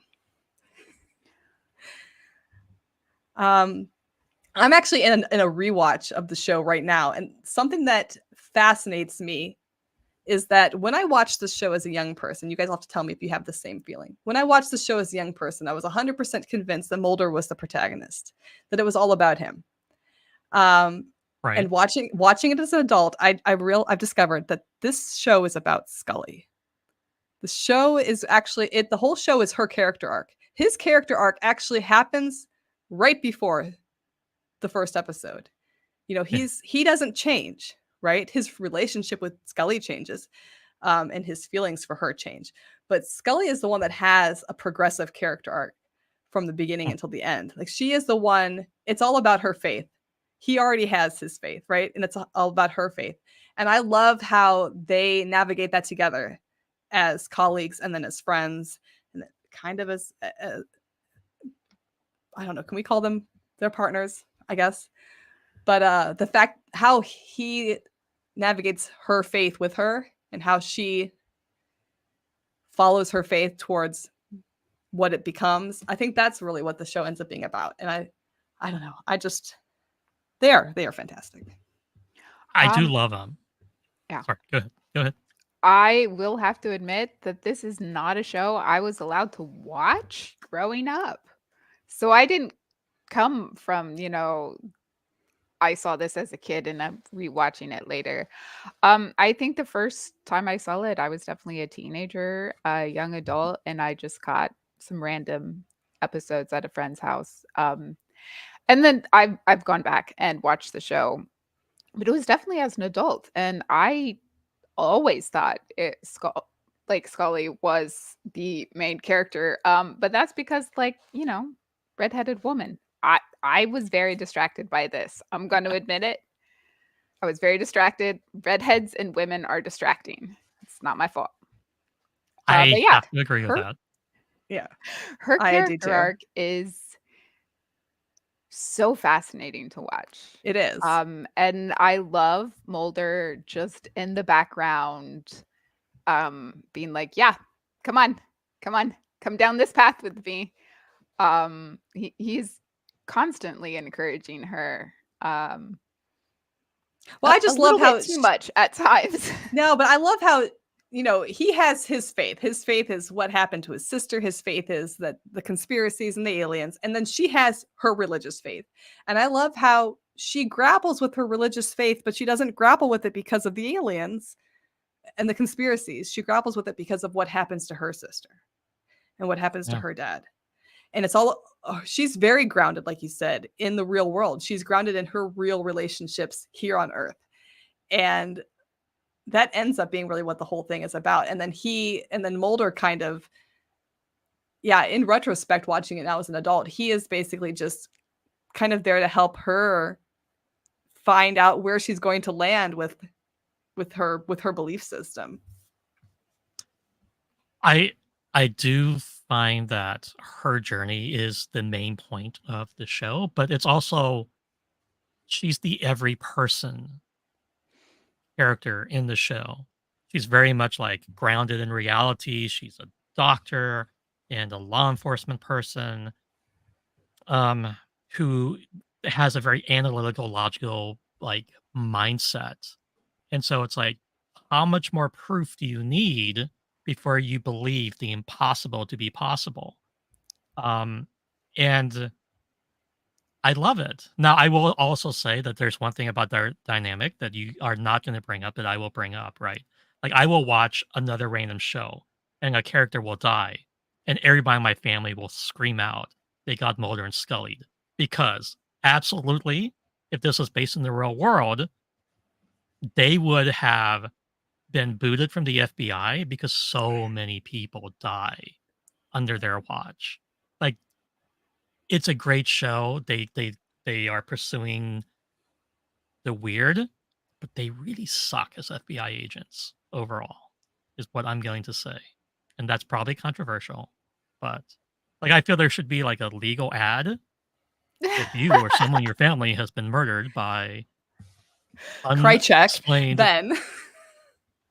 Yeah, exactly. Like it's just this weird dynamic, but it's also, and I think, like Sarah mentioned, like Chris Carter is totally anti-shipping because I think the shipping actually takes away from the characters. I agree. I think that's the point when the show starts to lose its cohesiveness. Yeah, But they jump as the I shark. think with a lot of relationships in fandom spaces, it's only as interesting as long as they are not officially together, because there's always that unresolved tension. The moment that you resolve the tension, you've resolved a huge aspect of the story, and then the dynamic changes. And usually when the dynamic changes, one character becomes a certain way and loses maybe that charm they had as the one that, wasn't necessarily there for a physical relationship. So that is Yeah. something about the show that did always bother me and still does bother me. I enjoy shows more. There are so many shows that I could bring up where you have two leads and then they have this amazing tension between them. And it's so fantastic and you love the show. And then they get together and you're like, I don't know that I like this show anymore, actually. Yeah, I Um, think that part of it in a show like the X Files just detracts from the actual story itself, right? And um what I really do love about like the whole dynamic and the character arc is how things switch for Scully when Mulder is dead. Mm-hmm. And she goes from being the skeptic to being the Mulder character. And there's these two other agents come in. And it's like, it was a really weird season. And it's probably not a lot of people's favorites, but that's when you really, really realize Scully has done a total 180 and is a believer. Well, that's the thing that's cool about the show is you have two characters who are very strong in their belief systems, Mhm. and then but two very different belief systems. And to see where those systems cross over and overlap kind of adds as much tension to the story as it did the fact that they weren't together. Yeah. And that was one of the coolest things about the show, was that everybody's talking about Mulder like he's crazy because he believes in aliens, and maybe his ideas are wild, the Fiji mermaid and everything. But Scully also believes in something that she cannot verify, she can't quantify. Hmm. And that's a cool dynamic. It is a really cool dynamic. Um, except for when they actually do become romantically involved. It's just like this. It feeds the need for like this like scientific geekiness and logical need that you get with Scully, and also like your desire for the fantasy and the unreal to be real, right? And I think that's what like really drew me in is like you've got one perspective where it's like very much like me, grounded in science, grounded in reality. But then there's always a part of me that wants to believe in the impossible, right? And to like dangle that carrot like the impossible is actually true. Like, okay, I'm just gonna keep watching because I want her to realize that. Well, I think that's what Um, made some of this episode so compelling is because a lot of the what do they call it? The episodes like that are not like the the word, I've lost the word. You've got like the conspiracy episodes, right? They're mhm. like the continuing storyline. And then you've got like the one-off monster episodes. But a lot of those one-off episodes, the endings are they're kind of vague. And I remember watching it with my family and like I would think, "Oh, it's like Mulder. Like it's real. It's real. It's real. That thing is out there." And then like somebody else in my family would be like, "No, I think they kind of like that was a real guy. He just had some genetic disorder or something." And so there was like a lot of like there was multiple ways to interpret a lot of the episodes. I think that was fun. You could interpret it as Scully or you could interpret it as Mulder. It was a very like Scooby Doo esque type situation, right? Like you expect this thing to be weird all the time, but like, is it? No, not really. It's like just normal. And that's one interpretation, and I like that part of it. But you're right. Like you could look at it as, no, maybe it's something more.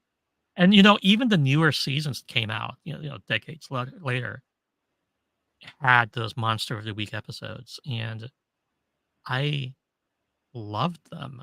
I I love the Monster of a Week episodes. and the comedy episodes, right? Yeah. Yeah. Like the lizard man who like transforms into a human, right? Doesn't he That transform is into like so he's like yeah, but what's that guy? It's a famous actor he transforms into. Is the guy from isn't he from Our Flag Means Death? I have Reese no idea. Darby. I think it's Reese Darby. We'll have to look it up. I didn't catch that, but maybe. It might be. I could just be making things up. Entirely possible. I did lie earlier about IMDb, and I was called out on it. So You didn't lie. You couldn't remember. There's a difference. I think it's Amazon Prime, you guys. You can't trust their description on shows. I was not trying to call you out, It's okay. but yeah, if I had read a review that said this was a comedy for Thelma and Louise, I would have been furiously throwing my laptop at the wall or something. Like it's like no, Oh, you can't advertise that movie as a comedy. Anyway, no. okay.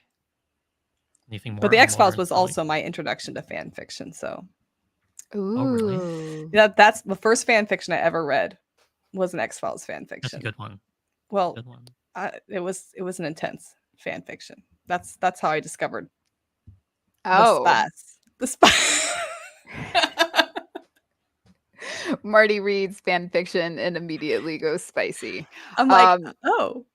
Well, I yeah. remember there was a friend of mine who she was a big Scully fan. She had naturally red hair. I was a big Mulder fan. She found fanfiction.net. It was because of her. If you were watching, Nikki, I'm still not over it. She found this. Oh, it was crazy. It was crazy.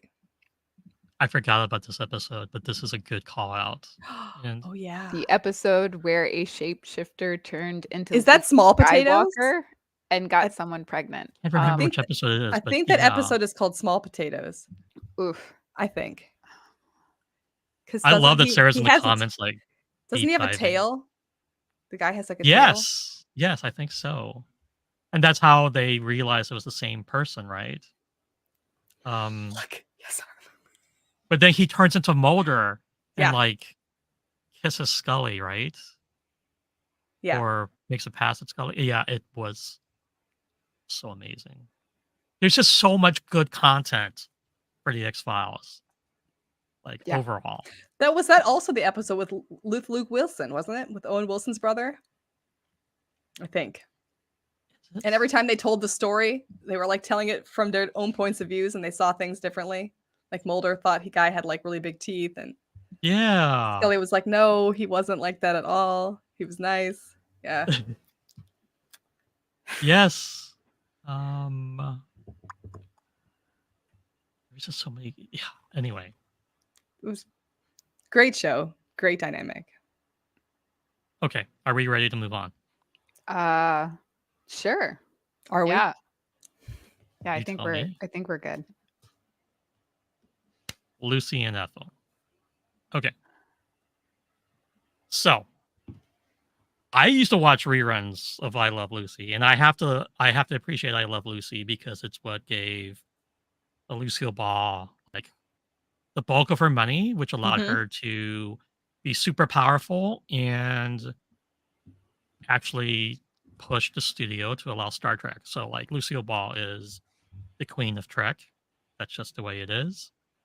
But the dynamic of Lucy and Ethel was just like very much the origin of like friendly slapstick best friends, right? Yeah. They had Mhm. very different kind of lifestyles, right? But we're just like best friends and super fun and would get into the wildest of situations for no damn good reason. Like the chocolate factory or like just everything. Like just like all of the crazy schemes they would get into. And it's just fun. And at the end of it, everybody would just kind of laugh about it. But it very much reminds me of the dynamic between my mom and my sister. I'm just gonna throw it out there because they will get into weird, goofy things and laugh about it afterwards. I love that. I love that. They crack me up. Because they do get into the wildest situations. And it's But funnier because they're supposed to be like the average normal housewife, yes. and they get in these Supposed to be. really crazy situations. Yeah. But that's part of what I liked about it. It's like this show was set like, 60s, 50s, something like that. And they were supposed to be just these average housewives, but they definitely were not, right? Mm-mm. And they pushed the envelope because, like, I think at one episode, Lucy dresses up as Superman or Ricky Jr.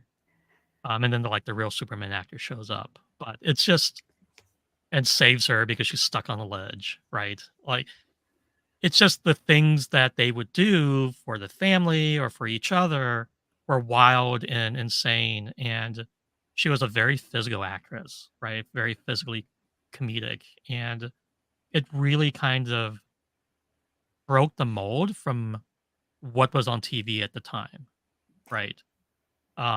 In many ways, like her husband was this Cuban musician and was not this like businessman who was like very prim and proper.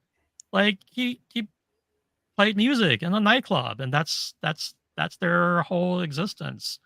And then she was like trying to be the perfect housewife, except she really sucked at it and was just this like really wild person. And I think that show gets overlooked a lot by men, not necessarily by women, as just like, oh yeah, just this goofy woman. It's like, no, there's more to it, right? But There's an inclusivity to it. I think it was it maybe the first time we actually see women being funny with each other, but not in the way that it had been done before. Like before you had like the Mary Tyler Moore show, which was legitimately funny. It was a comedy, but never really like let her be funny. The circumstances around what she was doing at the office and stuff at home was funny. But like Lucy and Ethel like are legitimately funny together as friends and like to a and the kind of humor that you'd only really see men do up until this point. Yeah. They were funny when it was just the two of them too, which I really enjoy. Yeah. Because it's just the two of them on the screen and they're being funny. Yeah. And it's these wild things, right? Yeah. Like dressing up a giant block of cheese as a baby to get through the airport, or like all these things that she just comes up with. And it's like very Three Stooges ish, right? But Mhm. it's a woman doing this. And I think from my perspective, it's like breaking gender norms. Very 60s, very like lightly breaking gender norms, but still breaking gender norms. And then like honestly, having a Cuban husband, like bringing in another ethnicity altogether. Um, the men were very much secondary. Yes. Yeah, and I think Um, the fact that they were funny without their husbands and their connection wasn't related to their husbands. They were friends regardless of who their husbands were. yeah, And I Yeah. thought that was really important for the time. it Yes. was. Um, and so it's not surprising to me that she decided to back Star Trek later on because it also broke a lot of societal norms, right? And Lucille Ball was all about that. And I just think that so much about it, like, really changed the expectation of comedy in general and sitcoms and society. Like, it definitely was pushing on that. Oh, Um, it definitely pushed a lot of things. We get to see Lucy pregnant on screen, That's yeah, and true. I don't know how much people now realize that that was huge. did they share a bed too? Or am I I'm wrong? not I sure if don't they actually remember. showed the bedrooms because I don't the Brady Bunch was later and they were still in separate. Or was the Brady Bunch the first that showed that?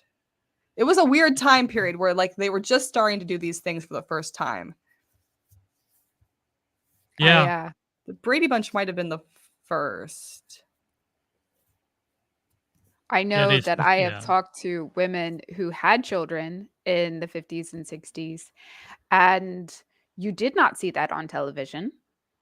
It was very hard to find maternity wear at all, and the goal of everything was to not even let people realize that you were pregnant. Like, you were supposed to absolutely hide it.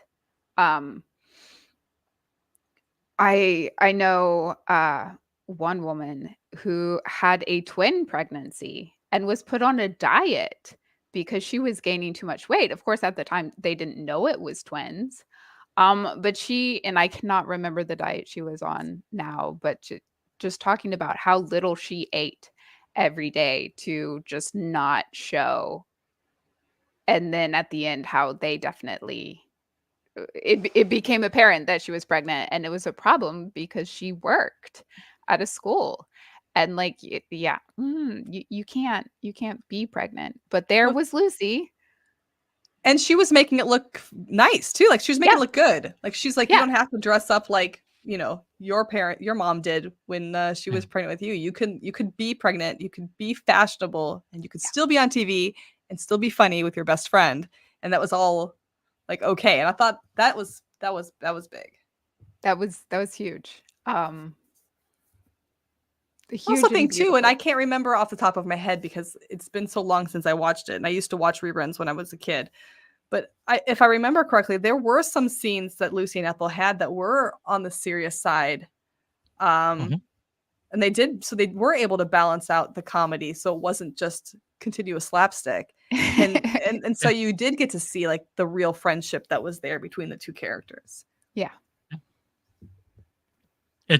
It really was just this amazing show. And in Hollywood at the time, for her to become as popular as she did and as powerful with Desilu Studios, and then like divorcing um her husband and taking control, and she ended up being in charge of things like I think Three's Company came out and it was under Desilu before Desilu got absorbed by Paramount.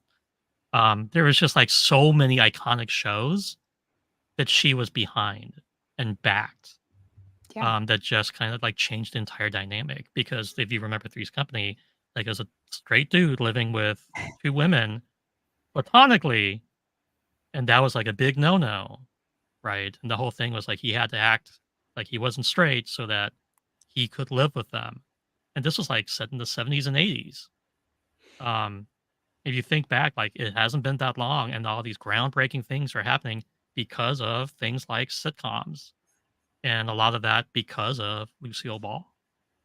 Um, Lucy and Ethel being an incredible duo.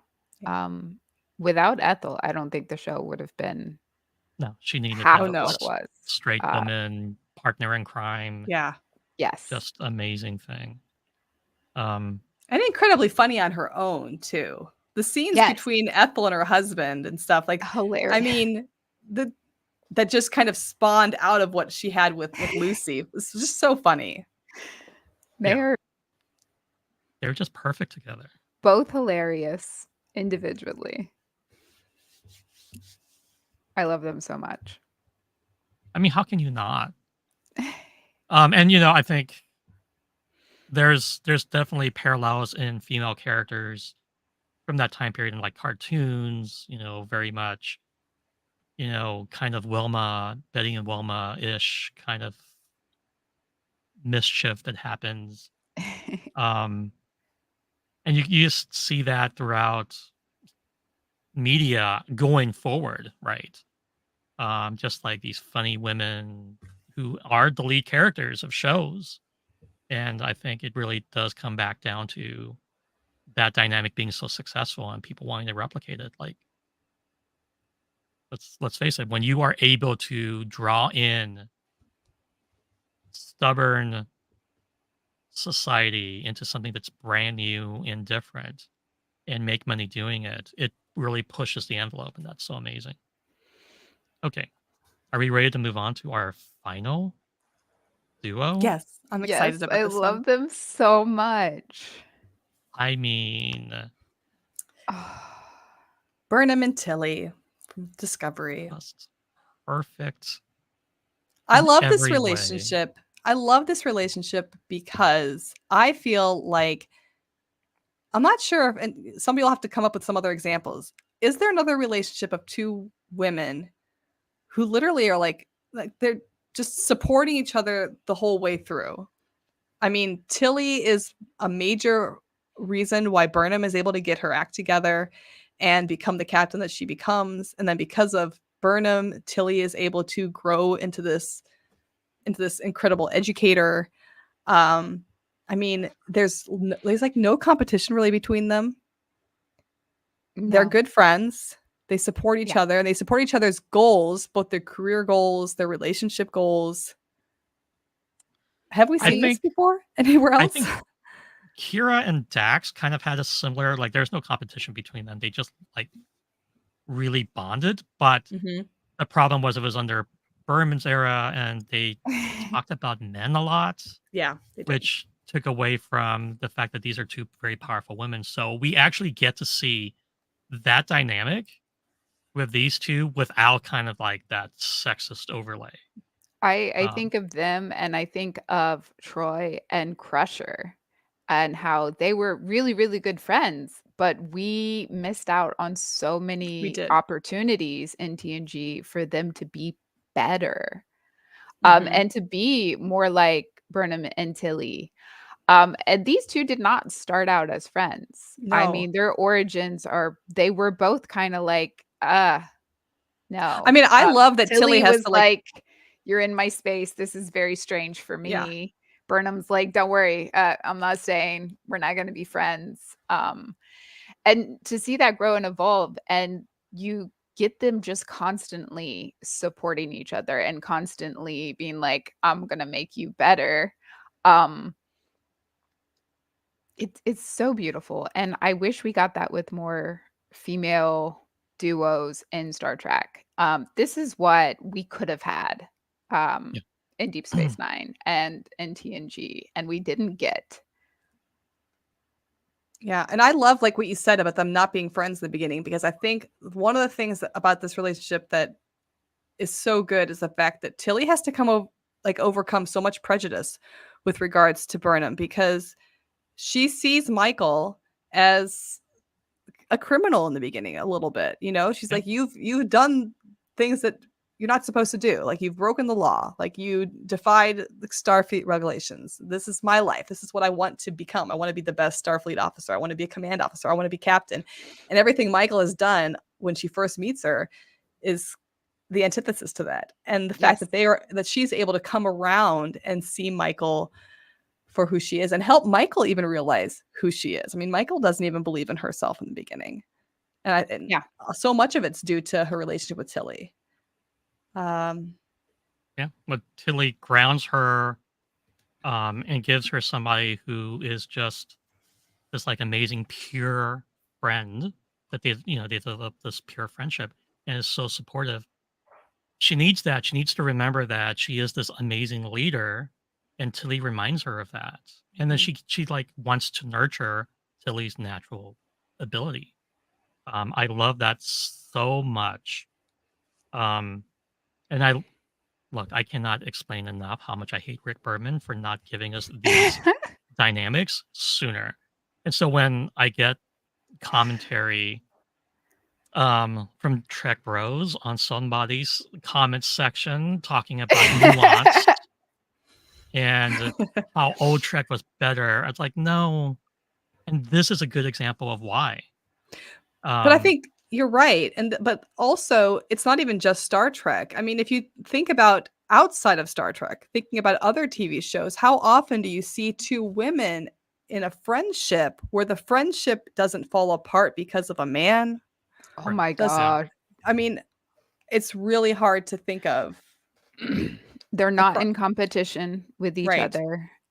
There is no man that comes between them. They don't have to overcome that. They really don't talk about men at all, which is something that I absolutely adore with two females Actually, and in a isn't there a friendship. scene where they talk about I can't remember if it's from Discovery or if it was in that short Treks, but isn't there an episode where Tilly talks to Burnham about her mother, like she's concerned about calling her mom or speaking to her Yeah. mom. And Yeah.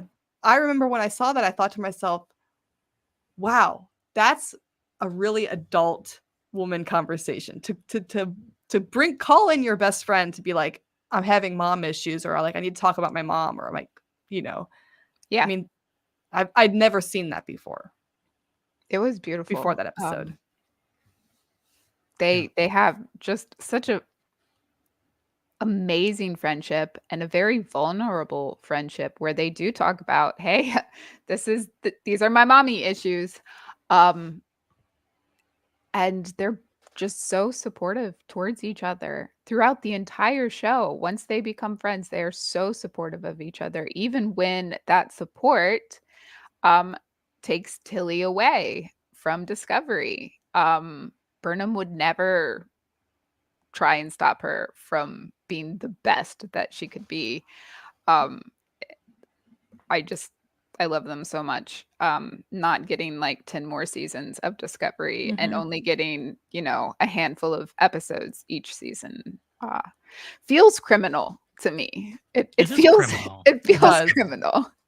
I also too, I love the fact that like that they I mean, it sounds a little cheesy to say they grow as characters with each other, but the fact that Tilly is able to see Michael's progression towards the captain's chair and through her realize this is not what I wanted. Like, I have spent my entire life Mhm. trying to be this one person, and now I see my best friend become that person. I realize that's not me. That's not the person I am. That's not the path I'm meant to be on.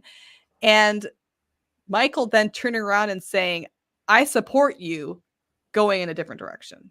And I will Yeah. do what I have to do to make sure that you do what's best for you regardless. And that That's was a huge thing for me. As somebody who has changed their mind on what their path was in life, seeing Tilly go through that and then simultaneously have somebody there who supported her, who wasn't like, hey, you put so much work into this. You've done all the schooling, you've done all the work.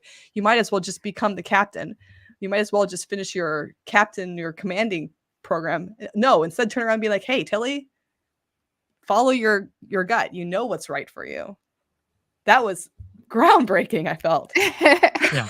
It It's so shouldn't be. healthy, It but is. it's It so is. healthy Perfect word for it. Yeah. because you see like a healthy friendship and healthy love, but you also see healthy leadership, right? Yeah. So like you know, I've worked for a very long time. I've had great bosses, I've had horrible bosses, and the great bosses all have one thing in common, right? If you want to move on to something else, they support you 110%. It's not like, oh, okay, go ahead and do that. They enable you to do that, Mhm. and they give you the tools to help you reach that goal. Like my current boss, which I don't know if she listens to the podcast or not, but is just amazing at that, right? And I love to see that on screen because Michael, not just for Tilly, but for everybody in the crew once she becomes captain, is pushing them to do what they care about the most, right? So you see like her compassion and her caring for Tilly, but you also see she cares for the entire crew in a very similar way. And it's such a healthy way. And I'm going to sit here because I feel like I really need to say it. A lot of Trek bros will sit there and say, "Oh, I don't like Discovery because it's always Burnham crying about something." It's like, yeah, because she cares, Oh my goodness. right? I To cannot be honest, I stand. think Spock cries more in the original series than Burnham does I in think Discovery. I Kirk And think he cries I'm more. actually going to go through and do a cry I was, count because I got a lot of crying comments on my last Yeah. video on TikTok. And so I'm actually going to Wow. go and do a rewatch of TOS and I'm going to count every single time that Kirk and Spock cry. And then I'm going to watch Discovery and do the same thing for Burnham. yeah, because she Stay doesn't cry tuned. that much. She She's doesn't. passionate. It's just that those She's She scenes caring. stand has out to us. emotions, and that's wild. We can skip that. We don't need to see a Right. woman have emotions, but watching Kirk lose his shit because he didn't get the girl at the end of the episode multiple times, that's cool. That's fine. We love Yeah. that. Um yeah, no, you cannot tell me that Michael is too emotional for Star Trek when Spock literally mind melded with Kirk at the end of an episode and wiped his memory of an android he had Yes. just met, but was like That's a podcast crying episode on on its own. his desk over an android he just met. Yeah. Like, We need the I cry mean, count. We need the cry count. I'm working on it. Stay tuned. yes, But we need a cry count. But I think also too, the awesome thing about Burnham and Tilly is the fact that Tilly remains the optimism in the relationship. I mean, you could say she is the center of optimism for all of Discovery, but like for Burnham in particular, she keeps her positive outlook despite all the challenges they come through. Whereas, Burnham is a little more like Spock. She's a little more like serious. She's a little more like, well, this could end disastrously. And then Tilly is there to be like, hey, girl, it'll probably be okay. Like, there's some possibilities. There's some, percentages that end in our favor. And I think that's also a beautiful thing to see in Star Trek, a character who is eternally optimistic. Yes. Right. Playing around with views. No, you're right. Absolutely. Absolutely right. I think they do make each other better, and that Tilly is able to see more gray areas after being so black and white at the beginning of the Mhm. story. She is this is white, this is black. There is no gray. And Burnham has gray. She has a lot of gray, and I think they both change each other in that, where Burnham does start looking for the this is absolutely white and black, and yes, I still have gray. But Tilly does realize and learn that a little bit of gray is necessary. Um, and I think that really helps her as she moves along her career path. They just make each other so much better. And I love it so much. They make me so happy. And I'm hoping that the future of Star Trek adds more of this. I feel like we're seeing a little bit of it with Beckett Mariner and Devon Attendee in Lower Yeah. Decks, that there's also a little bit of a Burnham Tilly vibe there. And I'm really Yeah. hoping that we see something similar in Academy when that comes out. Yeah. And, you know, they haven't really pushed too far in Strange New Worlds with that, but there is something there with Lon and Una. There is, we're building some kind of like woman friendship there that I think they're giving themselves a lot of an opportunity to build on. And so I really hope that the writers of all these projects realize that the Tilly Burnham relationship is very special, but it's also something that I feel like, at least I never saw that in film and TV as a kid. And I don't know, to the detriment of me being able to have long-term friendships with other women. I mean, I don't know. It's interesting. It is. It is. So I think we don't get this type of dynamic really. And I struggled for the past week to try and come up with another. And I'm sure there has to be. And I would love somebody to send us an email or comment on our social media. Let us know where is the Burnham and Tilly, because I want to watch that show. Because whenever I think of, okay, I'm thinking to other sci-fi, you know, women duos, but most of them, the hierarchy of the military situation that they're in, or the hierarchy of whatever's going on in the story, kind of supersedes the actual friendship. Whereas here, their Starfleet hierarchy does not come between their friendship, and I think that's what makes it very different. Yeah, doesn't interfere at all. I love that. Yeah. So yeah, if somebody else can think of somebody, I would love to hear it as well. Yeah. Send us an email at anotherfrackenpodcast@gmail.com. Yes. Are we done? Joseph will check the email, probably, not me. I might check the email. I try to remember. One of us will eventually check the email. I'll hear about it in the group chat. It'll be fine. We'll at you. It's fine. This was a fun episode. I liked it. I hope everybody else liked it. These were some interesting characters, and now I've learned a few things. I have to go read some books, catch up. I'm gonna hound you on that, by the way. I just want you to know this. Stay tuned to my TikTok videos where I break down every chapter of The Hobbit. Oh my goodness. I'm excited for that, by the way. Okay. Next time, we will be talking about season 3 of Picard. I am so excited for this. Dun, dun, dun. And it's going to be amazing. Yes. Amazing for some people. Controversial for others. Maybe not for the Trek bros out there. I do feel like we might need to give like content warning at the beginning. We all have very strong feelings about season 3 of Star Trek Picard. And I have a great conspiracy theory about it, which I will share. I'm excited. I can't wait. I'm excited for this. This is going to be amazing. So not wait.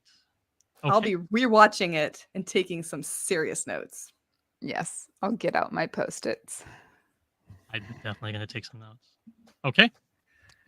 That concludes Dynamic Duos. We're so glad you tagged along. Please give us a like and subscribe and share if you haven't already.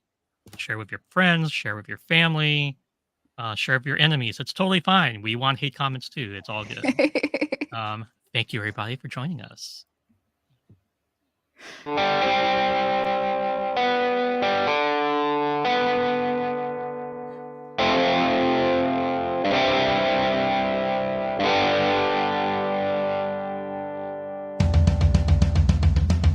Going out to explore.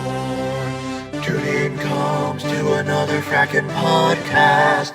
Time travel, wormholes, and more. Chevron's locked on another fracking podcast. Debating all the lore. We get signal of another fracking podcast. Nerdy topics galore. systems go for another frackin' podcast.